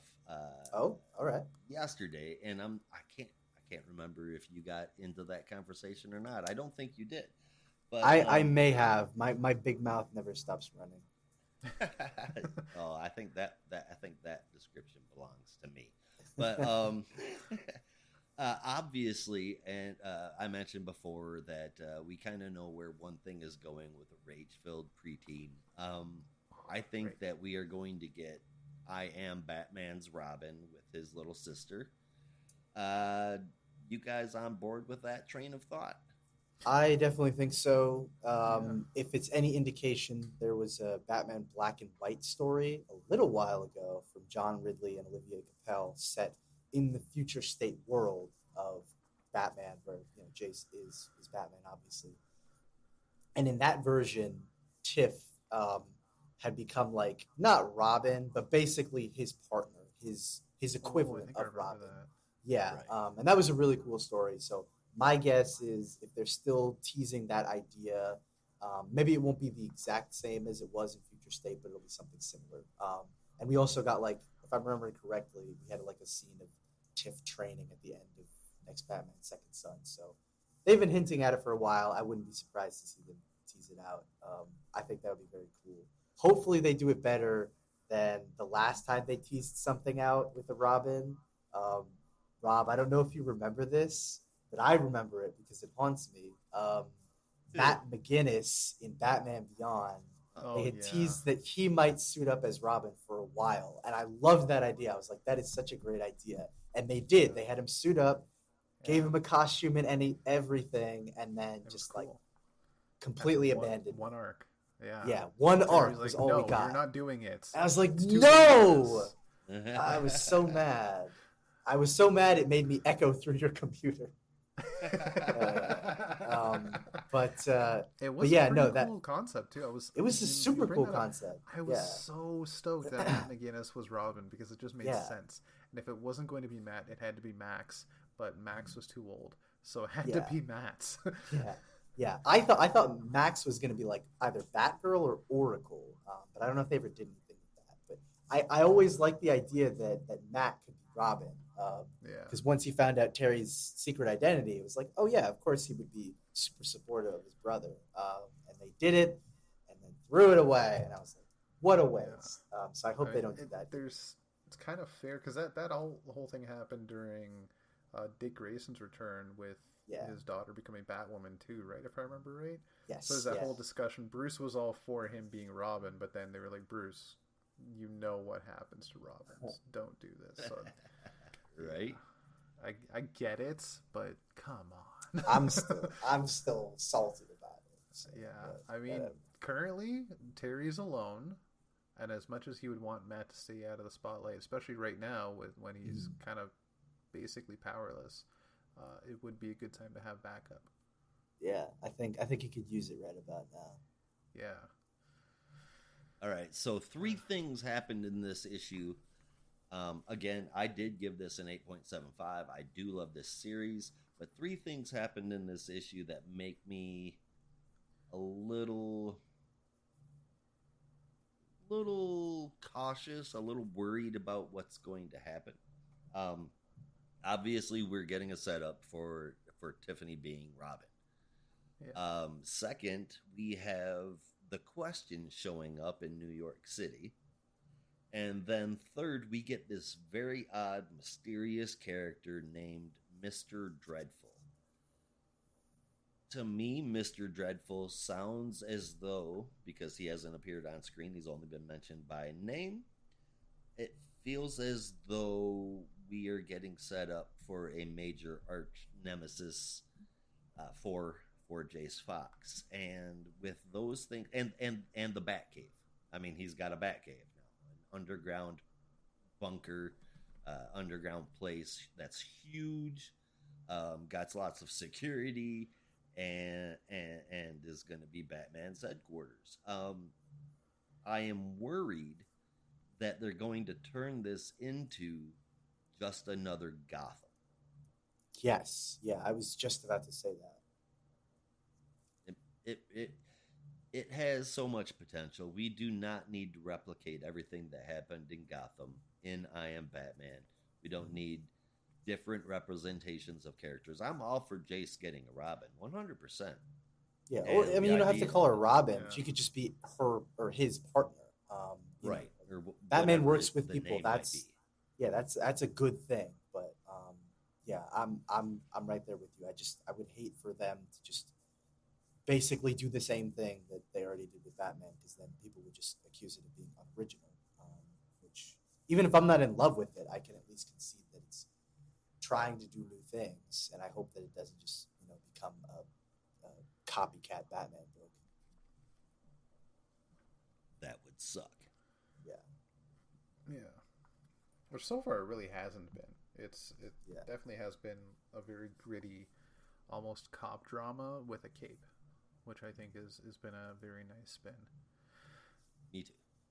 I can definitely see Dr. Dreadful being maybe an arch nemesis, if not the next villain, but we'll see. Because the mayor definitely said, "Am I on the list? And do you have other assassins and stuff like that?" So yeah, maybe maybe for the With long run, it's going to be Dr. Dreadful. with with with a name like Mr. Dreadful, that's what put me over. I worry that he's going to end up being Jace's Joker. Hopefully not. Hopefully not. If you say Jace's Joker is just in like an arch nemesis, then yeah. But if you mean like with the parallels, I kind of hope not. You and me both, man. You and me both. Yeah. All right, is that it for I Am Batman? I do believe so. So now it's time to shift our attention to the beautiful blue skies of Metropolis as we sail over to Superman, Son of Kal-El, issue number unlucky 13, Oh, which I'm going to pass over to Rob. it is definitely blue in more ways than one, as we will get to. Yes, Not sir. much of a surprise now because the first name on my credits list is co-written by Nicole Maines, actress of none other than Dreamer on Supergirl, and written also by Tom Taylor, as is usual, with art from Clayton Henry, colors from Marcelo Maiolo, letters from Dave Sharp, and a wonderful cover from Travis Moore and Tamara Bonvillain. So with the news breaking that the leader of the Truth is Jay Nakamura, John decides to take him somewhere very safe, and that is the Fortress of Solitude. As John says, absolutely no one can enter without the key, which weighs several hundred tons. That's right, nobody at all, apart from family, can enter the fortress. Oh, look, it's Dreamer. She's in the fortress. Yeah. So Nia Nal, fresh from her adventures in the DC Pride collections, makes her main continuity debut with a warning for John. She entered the fortress through the alien animal's dreams because she's been having a recurring dream that foretells the end of the modern superhero on Earth and the rising winning by killing everyone that fights against them. And this all takes place roughly in a week. So with this knowledge, John decides to take the fight directly to Henry Bendix, but Jay insists that he gets involved. It's his country, and the Gomorrans should be the one to fight back, not just Superman. Which was also kind of awkward because he said Superman should not be the one fighting back because that would cause an international incident. Let me do it. The Gomorrans should do it. And then John says, fine, but can I come? He says, sure. The fuck happened 2 seconds ago and he said no. Alright, meanwhile, Bendix sees the news about Jay and retaliates, but, well, I messed up that word, by torturing Jay's mother, whom he has held captive. So yeah, very happy to see Dreamer making her debut, especially with Nicole Maines having a hand in writing her, but the whole issue is very small. It's still 22 pages, but most of the middle is spent on a huge action sequence that doesn't have a lot of dialogue, so it went by very quickly. It's not even going to happen. It didn't need to be shown that much. So there's not much to say about this chapter. This is the issue we're having with pacing, though. It very much was like 6 pages of story, and the rest was filler, which is a bit of a shame for Dreamer's debut. Yeah. I'm happy about Dreamer. I'm super happy about Dreamer, and I hope for more from her, especially with Nicole Maines writing her. I just hope that this story picks up soon. Hopefully next issue. I haven't looked at the solicits for next month, but shit, man, they've been talking about taking the fight to Bendix for 3 issues now. Just do it already, and stop with this whole like. I get Superman is technically an American citizen, so he can't just go and attack a country, but don't in the same breath say, "Yeah, come help me fight this guy, president of another rogue country." He can't do it if you tell him not to. And then that's so friggin' confusing. Oh my god. I guess his conceit is you don't lead the charge, but you can still be there. You know. Yeah, but like It feels like kind of a cop out. yeah. You're still involved. You just can't do anything. Yeah. You can be there, just just don't be there. Yeah. So. I guess he could run defense. He can make sure nobody dies, but he can't. He's still involved. That still looks like intervention, regardless of what you do. Sending Superman to a foreign country is I mean, to that foreign country would be the equivalent of shooting a nuke. Yeah. Ain't you Yeah. never seen Injustice? Red Injustice? Something. Yeah. Like, Also I written don't by know. Tom Taylor. So Ah. yeah. Whoa. Freaky. What a twist. Yeah. Comic Inception. Blah. Yeah. Yeah. How did you rate this one? 8 out of 10. Despite all the shit I'm saying, it was Yeah. still the the dream sequence was vicious Yeah. in a bloody fashion we haven't seen since Injustice. So or Deceased, also written by Tom Taylor, so it kind of fits. It Yeah, all ties together. Both excellent Yeah. series, by the way. yeah. Yeah. I wrote on Tuesday a terrible joke that I'm still gonna say, but I don't think I feel this Yay. harshly about the book. I wrote more like son of Snor-El. Am I right? Because I Oh, thought it was jeez. kind of dull. I don't watch Supergirl, so I didn't care all that much about Dreamer. But I mean, I'm excited for the actress who's involved. That seems really great, and I'm sure people who probably know more about Dreamer will, be excited. I'm just going off of what I know from the comics, so I guess apparently she is a ancestor of the future Dream Girl, Nuranal. So Yep. that's cool. But yeah, the only interesting parts of this book for me, at least, were the Neonal vision of like how Bendix will, bring about the end of the world, and then the ending with Jay is that actually felt like okay, now we're getting a bit of more tension to this. Like now there's stakes involved, because obviously his mother's life is on the line. But other than that, I also felt like this was kind of dull, and I'm with you. Like you've been talking about going to Gamora, just get your ass over there and figure it out. Like the more you talk about it, the worse it's gonna get. So why don't you just leap into it, man? The art from Clayton Henry was solid, but nothing groundbreaking. And I don't know, it's getting kind of hard to defend this title when I don't want to say it's dropping in quality, but it's steadily losing me with each issue. I'm worried that by the time it closes out this arc, I will have completely lost all interest in it, which is a shame because I still hold that the first like 6, 7 issues of this series are phenomenal, great. But I just feel like it's really been dragging its feet these last couple of issues. I just wanted to pick up and get where it needs to go, so we can move on and go on to other things. So I gave this What'd a you give it? 7.75 out of 10. Not bad. Very similar to you, Rob. I'm like, come on, man, pick it up. Yeah. We're dragging. It's issue 13, and it's been going for 13 issues. Maybe it'll keep it going a bit. For me, some people are complaining that the pacing is too slow, but to me, it feels very similar to the pacing that we've seen in previous efforts from Tom Taylor, Deceased, Injustice. Even his Suicide Squad run had this slow build to things, and it works for me. It doesn't feel like it's stalled by any means. There's progression in every book.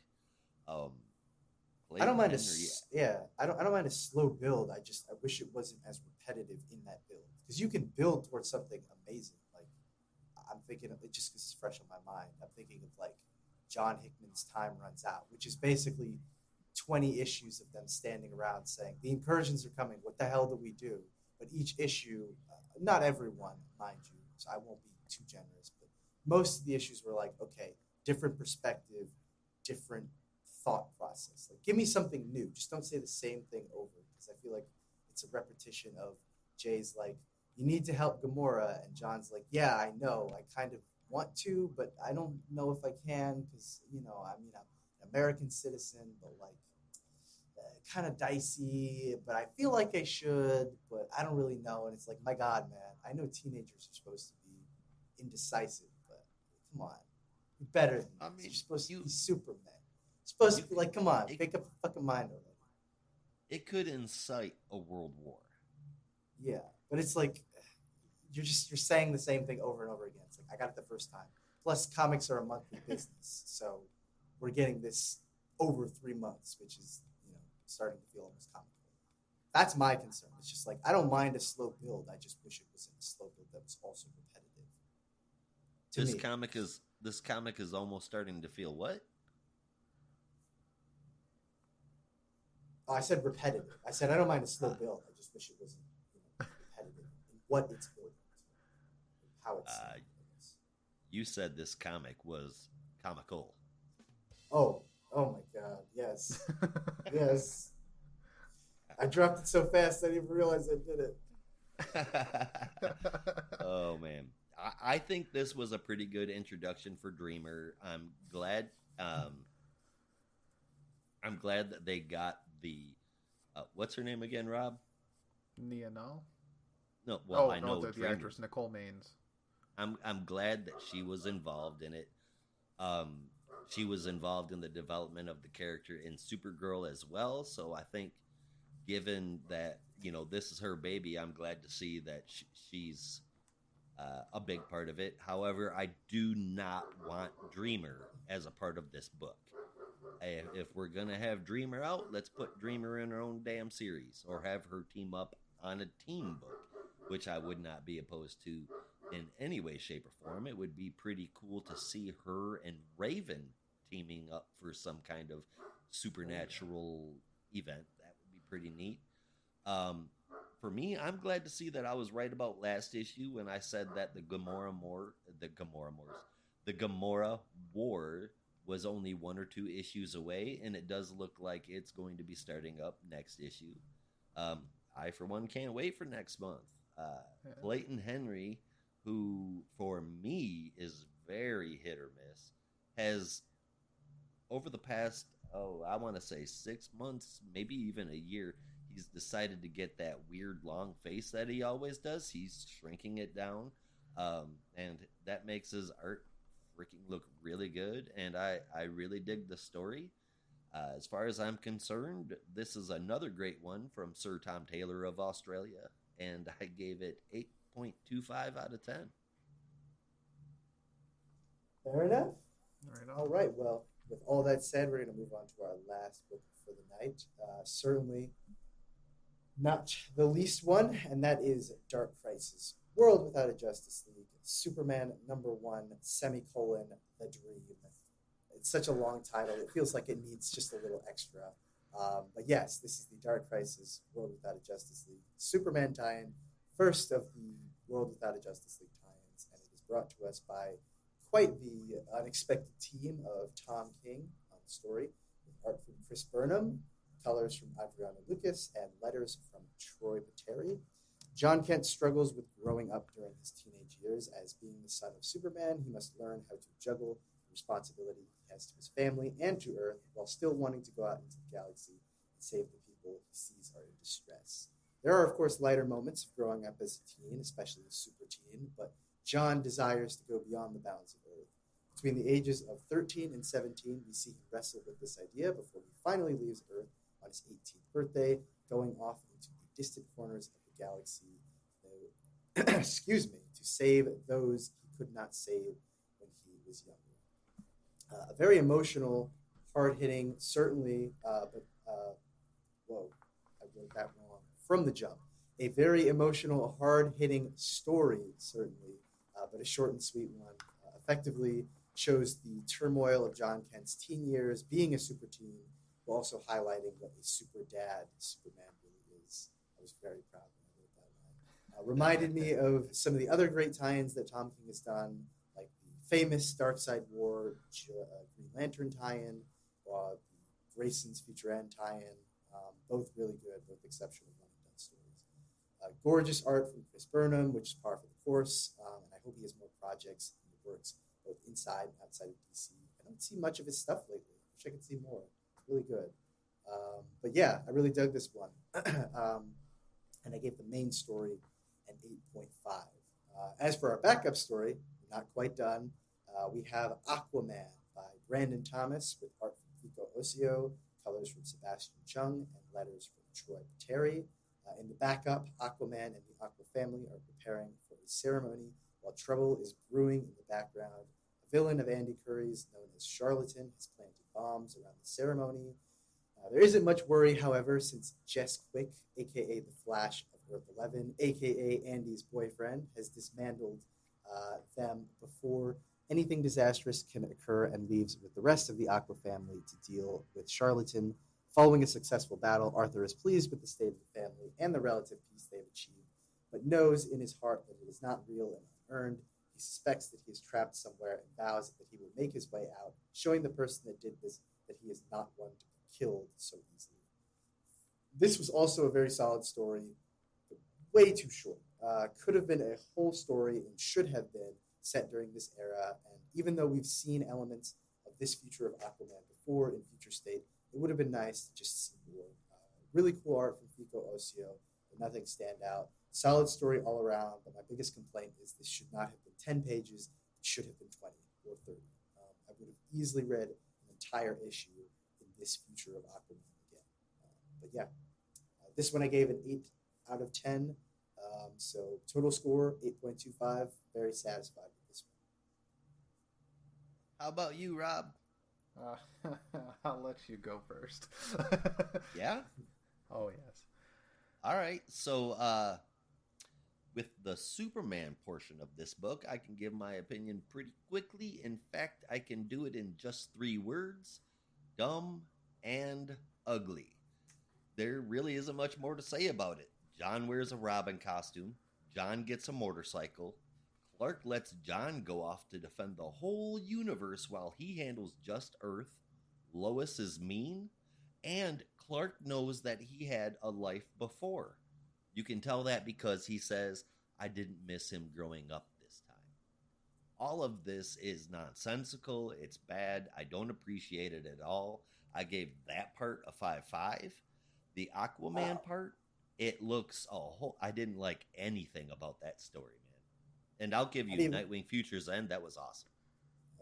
Wow. Yeah, I thought you really liked this one. Nope. I didn't like the art whatsoever, and I don't know why John is dressed up like Robin. I don't know why Superman knows that he had a life before. I don't know why he would let his son go off to take on the whole universe while he stayed at home. What the hell does John need a motorcycle built out of very sophisticated Krypton? And it's not Kryptonian technology; it's Krypton technology. It should be Kryptonian, but in any case, I just didn't like it. And I'm shocked. I thought you would love this one. I thought it was a really nice tribute to their relationship.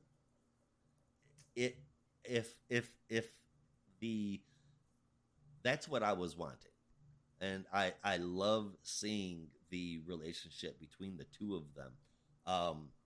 Hell, there was an arc like a year ago where it wasn't even quite that long. The moments where John knows that Clark is dying from the radiation, etc. Those were some excellent moments.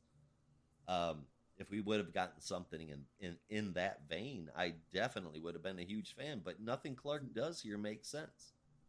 And Lois is just mean. Wow, yeah. I feel like we could have a whole discussion about that, but we won't go into it too much. Yeah, I'm shocked. I thought this one would have been right up your alley. These are usually the kind of stories you like from King. Usually they are. Wow. There was so much stuff in here that didn't fit that it threw me way off. And as far as the Aquaman part, it looks a whole lot better than the Superman part. The art is really good. That hurts me so much. I love Chris Burnham, but I understand that this stuff isn't for everyone. Yeah. Definitely not for me. Like in Which is Aquaman, weird, though. I pegged you as such a big fan of Batman Incorporated, but I am a big fan of Batman Incorporated, but I feel like this run, it almost looks like he drew it really fast. Yeah, I can see that. It worked for me, but I can see that. Yeah. Again, back to the I'm Aquaman part. I'm like genuinely shocked. I was expecting praise. I thought you're really gonna like this one because it wasn't like super dour and depressing. It was, for the most part, it was really heartfelt and touching. At least to me, I thought this No, was no, right no, up no, your no. alley. Yeah. But So no, I'm if you can get past the color part me where shocked. if you Like can get past the genuinely. part where John is dressed up like Tim Drake, if you can get past the part that Clark gives John a motorcycle out of Kryptonian technology that shouldn't even I exist. guess you can't get It, past it.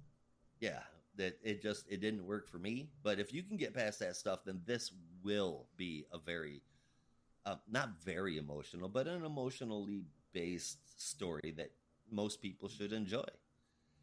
Um, the Aquaman one, although I mentioned that the art was good, I feel like the story was pretty murky.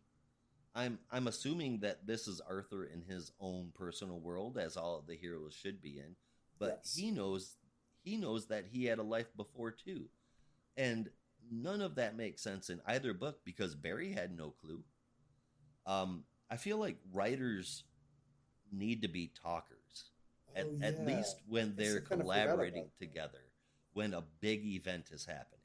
And that bums me out. With the art, this story pops up a little bit. I gave it a 6.25, and the overall score for the book, which I wanted to like, it just there was so much in it that made me say, "What the hell?" That the whole thing got a 5.75 Oh, that hurts. But, I understand. Rob, how about you? Okay. now that you've kept us in suspense for so long. Yeah. All right. I'll start with Aquaman. Oh, So I like going backwards sometimes. I really like the Oh, Aquaman one because I'm just craving more Aquaman stories. I know we have Aquaman going on, but it may or may not be coming to a close soon, and it's only one a month, so I'm all for this. It was nice to see Aquaman get what he wants, and we got, I'll admit, what I was expecting out of all these tie-ins for pretty much all the stories back up in Maine. A little tease to the future. While it was very confusing as to what the hell was going on there, you see Arthur kind of waking up and say, "I'm gonna kill you for giving me that," and then ripping it away from me. So I like that, and it was really nice to see him in a world where his mother was still alive, and he may or may not have been the only hero on the planet, but he was able to bring that balance, and even his lifelong villains considered him a friend by the end. Um, it was nice to see. It was really touching. I liked that, and the art was stellar. I think the Tom King story. I'm very conflicted because it's giving us what we've all been asking for since Bendis went and aged John up 5 years, and that's to see the teenage years of John Kent, and we see that in a completely different fashion, and in a fashion that is kind of pointless in a world that doesn't really exist and will have no ramifications to anything, and it's nothing like what I expected to see in a story like this from Superman. This is supposed to be a world where they are completely happy, and they are the only hero existing, but everything goes right. This story didn't really give that vibe. This is a story where, yeah, he got to see, and I get where he's going with this, and this is the thing that Tom King does best, is personal moments. And getting down to like the deep emotional core of a character. And he did that well with Clark, seeing his son grow up and being a good father to him. But this is not quite what we need for this tie-in, I think. So the art was hit or miss for me depending on the page. So I'm just so friggin' conflicted on the entire issue. I gave it a 6 out of 10. wow. Yeah. I'm just over here in my corner loving it. I'll take I it. didn't hate it. I didn't hate it, but I didn't love it. And I agree with you. The Aquaman one should have been longer. I think it might have. I guess Superman might sell better than Aquaman, considering we have a Superman title and no Aquaman title. But flip it. because the stories were more interesting like that. At least for me. I know when they first announced this, if you guys remember, I kind of gave a little shout out to Aquaman relegated to a backup story. Yeah, we all did. kind of gave it That some hurts. shit. Yeah. Yeah. I shit. Like we were talking last week about an upcoming, I guess, pseudo tease right now. An upcoming book we're going to be talking about with in the past that we talked about with how many tie-ins it had, and that was what, like 23 years ago. This book was around. It had like 15 tie-in issues, and this has 6. Or 5 even, because they need to have backups, but you could space it out a bit, you know, like these are all big characters you're dealing with. Yeah. Let them shine. Why does anything need to be relegated to a backup? Yeah, it just doesn't make sense to me. So I wholeheartedly agree. I think yeah, Aquaman could have just had his own book. yeah. And maybe have it in these stories where each one ends with that tease to what's going to be happening in the future of this story, especially as each of these tie-ins are going to be progressing through the story. I know I mentioned earlier we see in the solicit for the Dark Crisis Green Arrow title with Black Canary, there's going to be a lot of teases. They do actually, I forgot to mention, they do bring up the fact that he was just brutally murdered by Doomsday before being blasted by Pariah.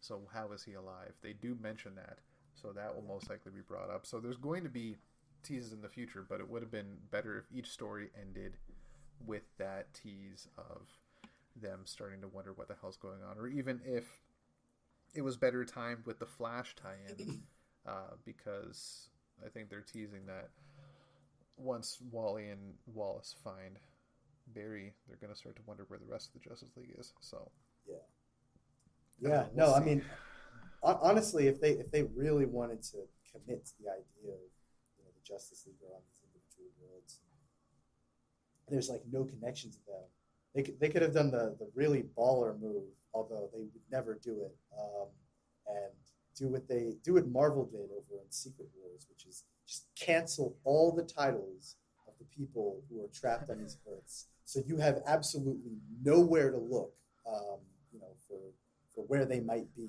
So you're just like, the only way you can read about them is through this. But I know they wouldn't do that, especially considering they have fucking Chip Zdarsky on a Batman book. They're not canceling that anytime soon. No. That would, honestly, that would be the baller move. That's like the, all right, Yeah. we have some Like, serious yeah. stones. Like half the line gone, deleted, Right. and all you can read are these, you know, check-ins on various words. But they wouldn't do that. But, Yeah, Which you is have too to bad, harness as because big as Hector Hammond's head. I'm Yeah, all I about know. continuity.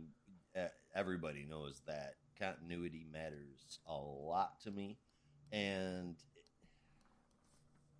to axe every title while a huge event like this is going on, to me that is the only thing that makes sense. Yeah. Now, don't get me wrong. I am super excited about Chip Zdarsky and where he's going with this. 125 was a flipping amazing issue. I loved it so much. and Lord knows I'm not trading my World World Saga. No, absolutely I'm not. not trading that KJ anytime is, soon. Yeah, he is easily one of my I'm favorite just saying. current creators. I'm just Yeah. saying But that would be the baller move. That is what they should do. Let's There put it should on not be a hiatus for Batman, 6 months. Superman, or Wonder Woman story going on right now. Yeah. Like, they're dead. They're gone. You don't know where they are. You can't read them anywhere, right? I mean, are they dead, Joshua Williamson? Are they, though? yeah. Are they I mean, really, we know, Mr. Williamson? we know the answer to that question, but I'm just saying, if you really wanted to like go all in on it, you would just have the entire line of Justice League solo titles just canceled. Yeah. You would have no place to look. Yeah. They can't. I Do mean, that. They need money. They need to keep the lights on. Rob brought up the Green Arrow solicitation. Something that I saw about it is that we're supposed to have some kind of huge secret revealed in there as well. Yeah.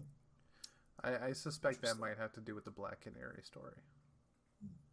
Not so much the Green Arrow story. I think the Green Arrow story is going to be him like, wait, I died. Why am I here? Yeah. And then Black Canary might have the big secret reveal. I made a deal with Pariah to, I don't know, bring you back, but that doesn't, whatever. Anyway, we'll see.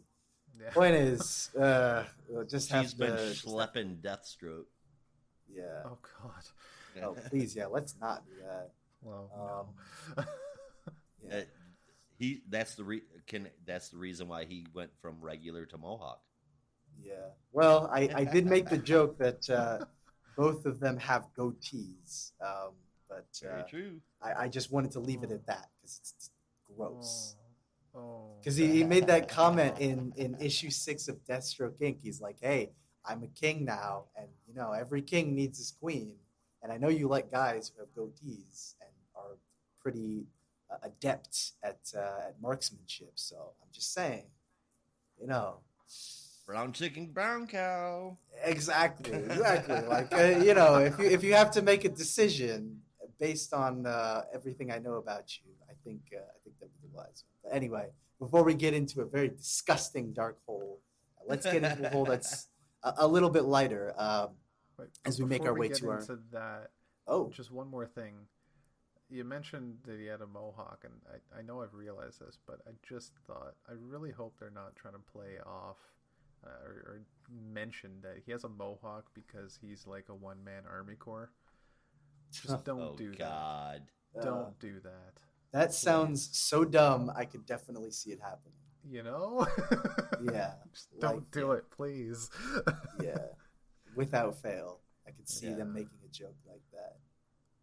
If it's a joke, okay, but if they start paralleling it a little heavy, then DC they need to block Dan Didio's email address. That's all. Well, I would say don't even make the joke because that's so.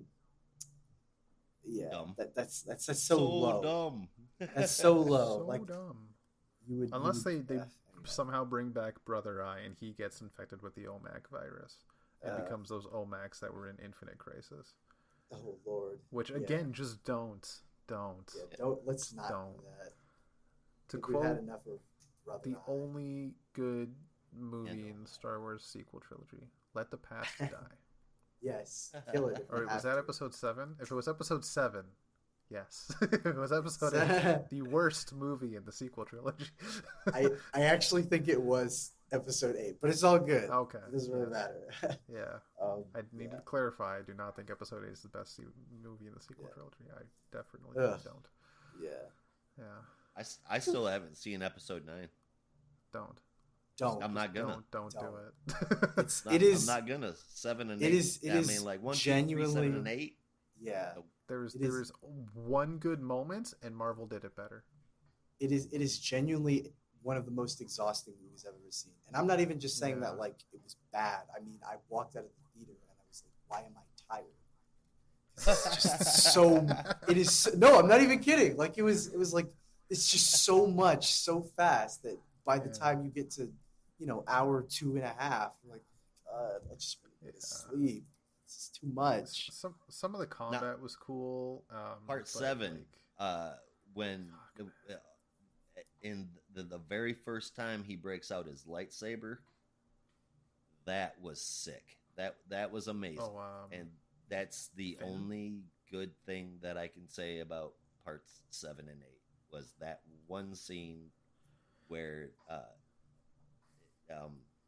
Finn. Kylo Ren is just kicking Oh, ass Kylo. and he does Yeah. yeah. No. That's Seven. it. there was a fight scene in episode 8 that I think was the only good part of episode 8, and that was Is that the in the room? throne room Yeah, with that's- Rey. that's and a good Kylo one. That's a fighting really good the- one. Yeah, that was an awesome fight scene. That Yeah. was the only good part of episode 8. What do you mean you didn't like the fight between Ghost Luke and Kylo Ren, where he looks like an embarrassing child? Right. More! Yeah, Kill me more! He's not there. yeah. Like shit. Yeah, okay. God. Yellow. man. Yellow. I know Mark! Caitlin and Jerry. Why did you say did that their name? episode of episode 8. They did their podcast episode for episode 8. But I want to do a redux. Like I want to get involved, and I want you guys. Oh, I to would be love there, to and we do need that. to just I would- shit on it. Dude, you have no much how much I would love to do that. Okay, let's talk to Jeremy and Caitlin, and we'll get on this. Yeah, we need to get that into production just like now. just like a sequel trilogy revisitation. We'll do Oh it my- trilogy by trilogy, and just like I want to talk about it. Dude, real talk. Episode 9 that came out like 2019. Yeah. I don't think I've seen it since then. Like I watched it neither have I. once. Yeah, because it Yeah. was like that again. That was one of the rare times I walked out of a movie theater and I was like, I'm fucking tired.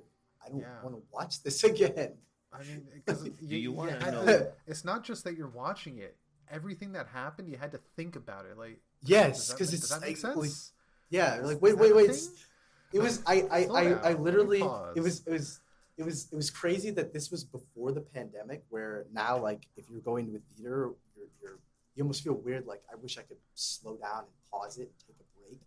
But this Yeah. was before then and I was thinking like Jesus, I wish I could just pause the screen and like catch my breath because it's literally like one thing to the next like what was like Chewie dies supposedly, and we're gonna go on a tangent, but it was just like it was like so many things, just one after the other, and you're like, wait, just let me breathe. It's like Yeah. running a marathon, and everyone else is just lapping you, and you're like, wait, slow down, I can't, I gotta catch my breath. You mentioned that you only saw episode 9 one time. Yeah, Do you know which movies? Can you guess which movies I've seen out of the 9 that I've seen more than once? oh, I couldn't even guess. I mean, Out of I all assume you've seen the. episodes, right? All episodes? Say again. Out of all 9 episodes? Out of all 9 episodes, can you guess which ones that I've seen more than once? I assume you've seen the original trilogy multiple times. I'm gonna say the like- prequel trilogy because you have kids. Nope. Yeah, that too. I have pointed them to Star Wars, but I won't watch it. 4, 5, and 6 are the only ones that I have seen more than once. All 5 of the other ones that I have seen were one and dones. I think they sucked. Yeah. That was it. Yeah. Just yeah. bad. Yeah. Speaking of kids. Yeah. It's feeding time. Well, I guess before we stop, keep, I guess it's time to stop shitting on 9 parts and start Yes. talking about 3. Yeah, good 3 parts, Yes. which is a great way to transition to our top 3 books of the week. So I'm going to pass it over to Josh to kick us off. Alrighty, I have a feeling that mine's going to be a little bit different than your guys's, but we'll see. In 3rd place, I gave it to Rogues 3. I have this very strange feeling that Williamson is actually going to deliver a good ending on this one. You hear that? That's me knocking on wood. Right? It sounds weird to hear that, doesn't it? Coming from me, Yeah. and it feels weird to say it too. Trust me. And in 2nd place, I gave to Son of Kal-El. I've actually enjoyed the slow build, and the payoff happens next issue, from what I'm assuming. So that got number 2 for me, and number 1 is I Am Batman. It just keeps getting better and better. I love it. So that's my top 3. And then my favorite moment, easily when Renee Montoya showed up. We haven't seen a question yet, and I'm really glad that we got one. Yeah, as for me, my 3rd pick was also Rogues number 3. Really enjoyed that one, and I'm hoping that it has a satisfying ending. And I know I'm in the right because Rob's baby agrees with me. At number 2, I have Batgirl's number 8. I just think like a solid conclusion to this 2-parter, and obviously there's going to be more with Seer moving forward, but for now, this was a decent wrap up to this little mini arc. And at number 1, completely different from the rest of you, I assume, Dark Crisis, World Without a Justice League, Superman number 1. That was my pick of the week. I don't know. That one was really working for me. But as for my favorite moments, there were definitely a couple that I wanted to choose. But I don't know. I'm a sucker for a nice romantic moment, so I gave it to the end of Batgirl's #8 with the kiss between Barbara and Dick. Just very very sweet, very tender. Even if he was being a total horn dog this whole issue. Joe. Yeah, is very sweet. How about you, Rob?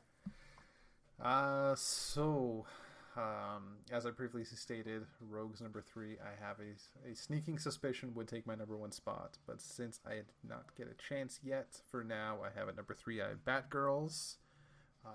At #2, I have I Am Batman, and rounding off the Gotham Adventures, I have #1, Future State Gotham. Very Batman centric, which is very odd for me, but here we are. Yeah, so As Gotham weird as just, like, Future State really Gotham good. has got, it is still a pretty decent story. Yeah, I actually With did read this this. whole- This, yeah. Oh no, go ahead. Sorry. I was gonna say with this whole five Batman story, it's quite interesting. Yeah, no, I was gonna say that stuff is really interesting, and even this week's issue, which I actually read, I was shocked to see a reference to Morrison's 3 Batman story because I was like, no one fucking remembers that because it's kind of weird. No, But, it's but not yeah, kind of weird. yeah, no, they meant like I saw it, like they mentioned like, oh, at one point in the past, Batman was visited by 3 different Batman. I was like, holy shit, someone actually like cared about that. But that was fun. Hopefully the next issue is also pretty solid. Mm-hmm. Yes, it's been, at least for me, since the next Joker storyline ended, which wasn't all bad. It's been on an upward spiral. I wasn't in love with the next Joker. It was just too over the top for me. Yeah. And if I had to pick a favorite know. moment, Oh no, I was just gonna say I know not everyone loves it, but I'm a sucker for some Batman 666. I love that. yes, I love that too. Yeah. Which I'm also curious of if that is actually a tie-in to that one-shot story we got a while back, which I don't remember what it was from, with Damien in hell trying to save someone's soul, and he's going up against a whole bunch of demons, but then like some of the story notes in that story don't really tie to what's going on in this story, so it was really weird, but it makes perfect sense for that to be the story. So I don't know. Yeah, I don't That's remember just been on it, my but mind. yeah, I'll see if I can find it and I'll send it to you. Yeah. sweet. So for favorite moments, for me, honestly, for all the questions I had around it, it was the question. It was Montoya's question return was super cool for me because that costume was badass, and I do love a good Renee Montoya question. Nice. Oh yeah. Yeah. Well, I guess that's it for that, isn't it? I believe it is. So now we have to go to the less fun part. Yes, it's time for. Oh, that's nasty. So, gentlemen, which title made your stink list this evening? Well, I in was gonna case you think, guys did maybe all of grab, us had the same one, but I'm very curious what Josh's is at this point. I think we actually have the same one, but I guess we'll see. there were a lot, at least for me, that could have gone here this week. But Yeah. because this one was going so good for so long, just to wrap it up by not having a real ending at all, super shitty and lazy, Wonder Woman Evolution easily makes it my stink list this week. Interesting. Fair See, enough. mine was Wonder Woman 789. Oh. It still is, but Okay. yeah. Oh, Oh, don't get me wrong, Wonder Woman was a very close second. yeah. That Matter was of fact, easily the the only weakest. Oh, I was just gonna It was say the- that was easily the weakest one I read this week. Oh yeah, for sure. The only reason why Evolution made my stink list is because for 7 issues it was Rockstar, and Yeah. now it comes out country music, and that's just not okay. Not even like half decent country music, like Luke Combs country music.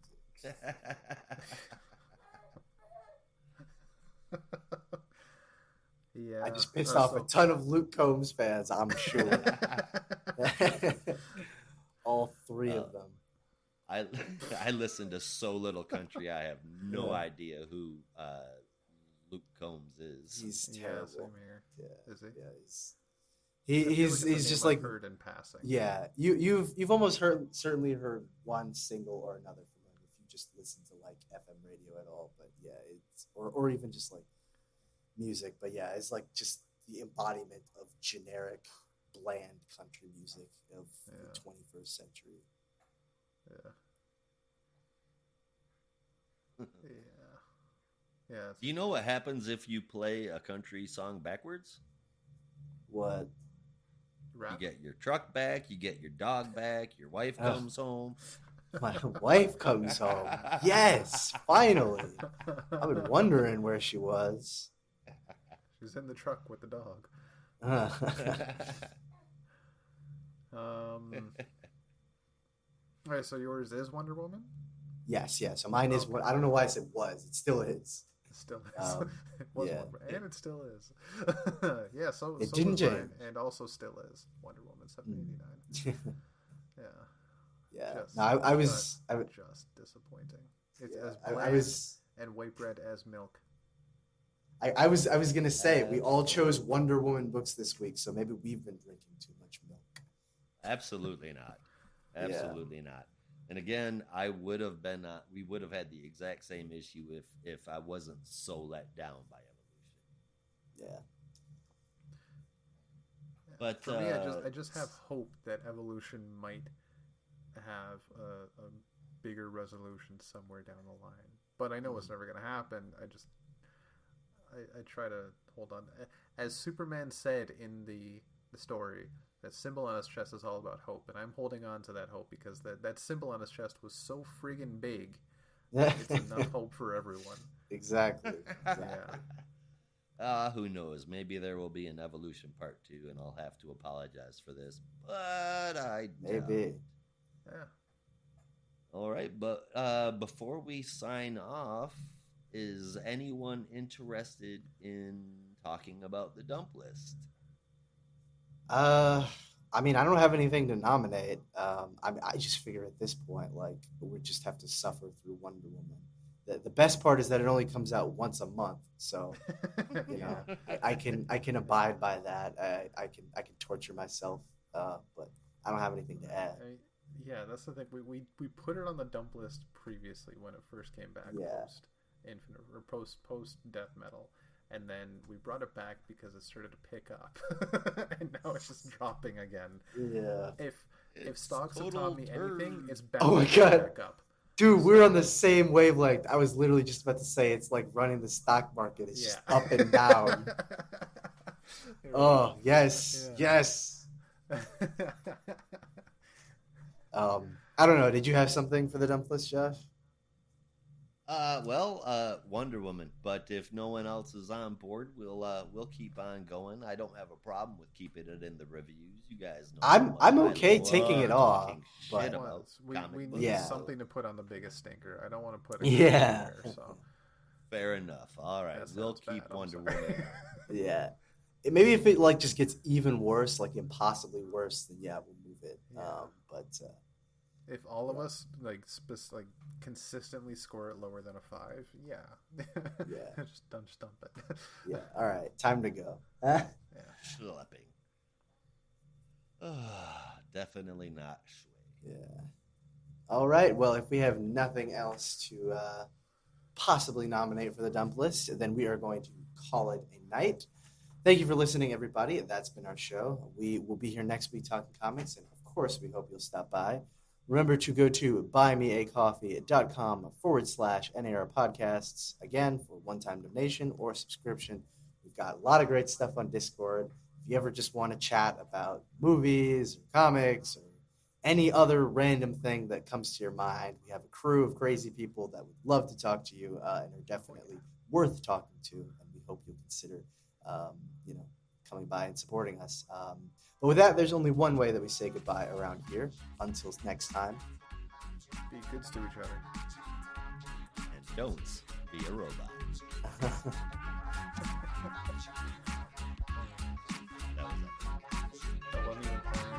Brandon, I just kind of ripped off you. No, I'm like.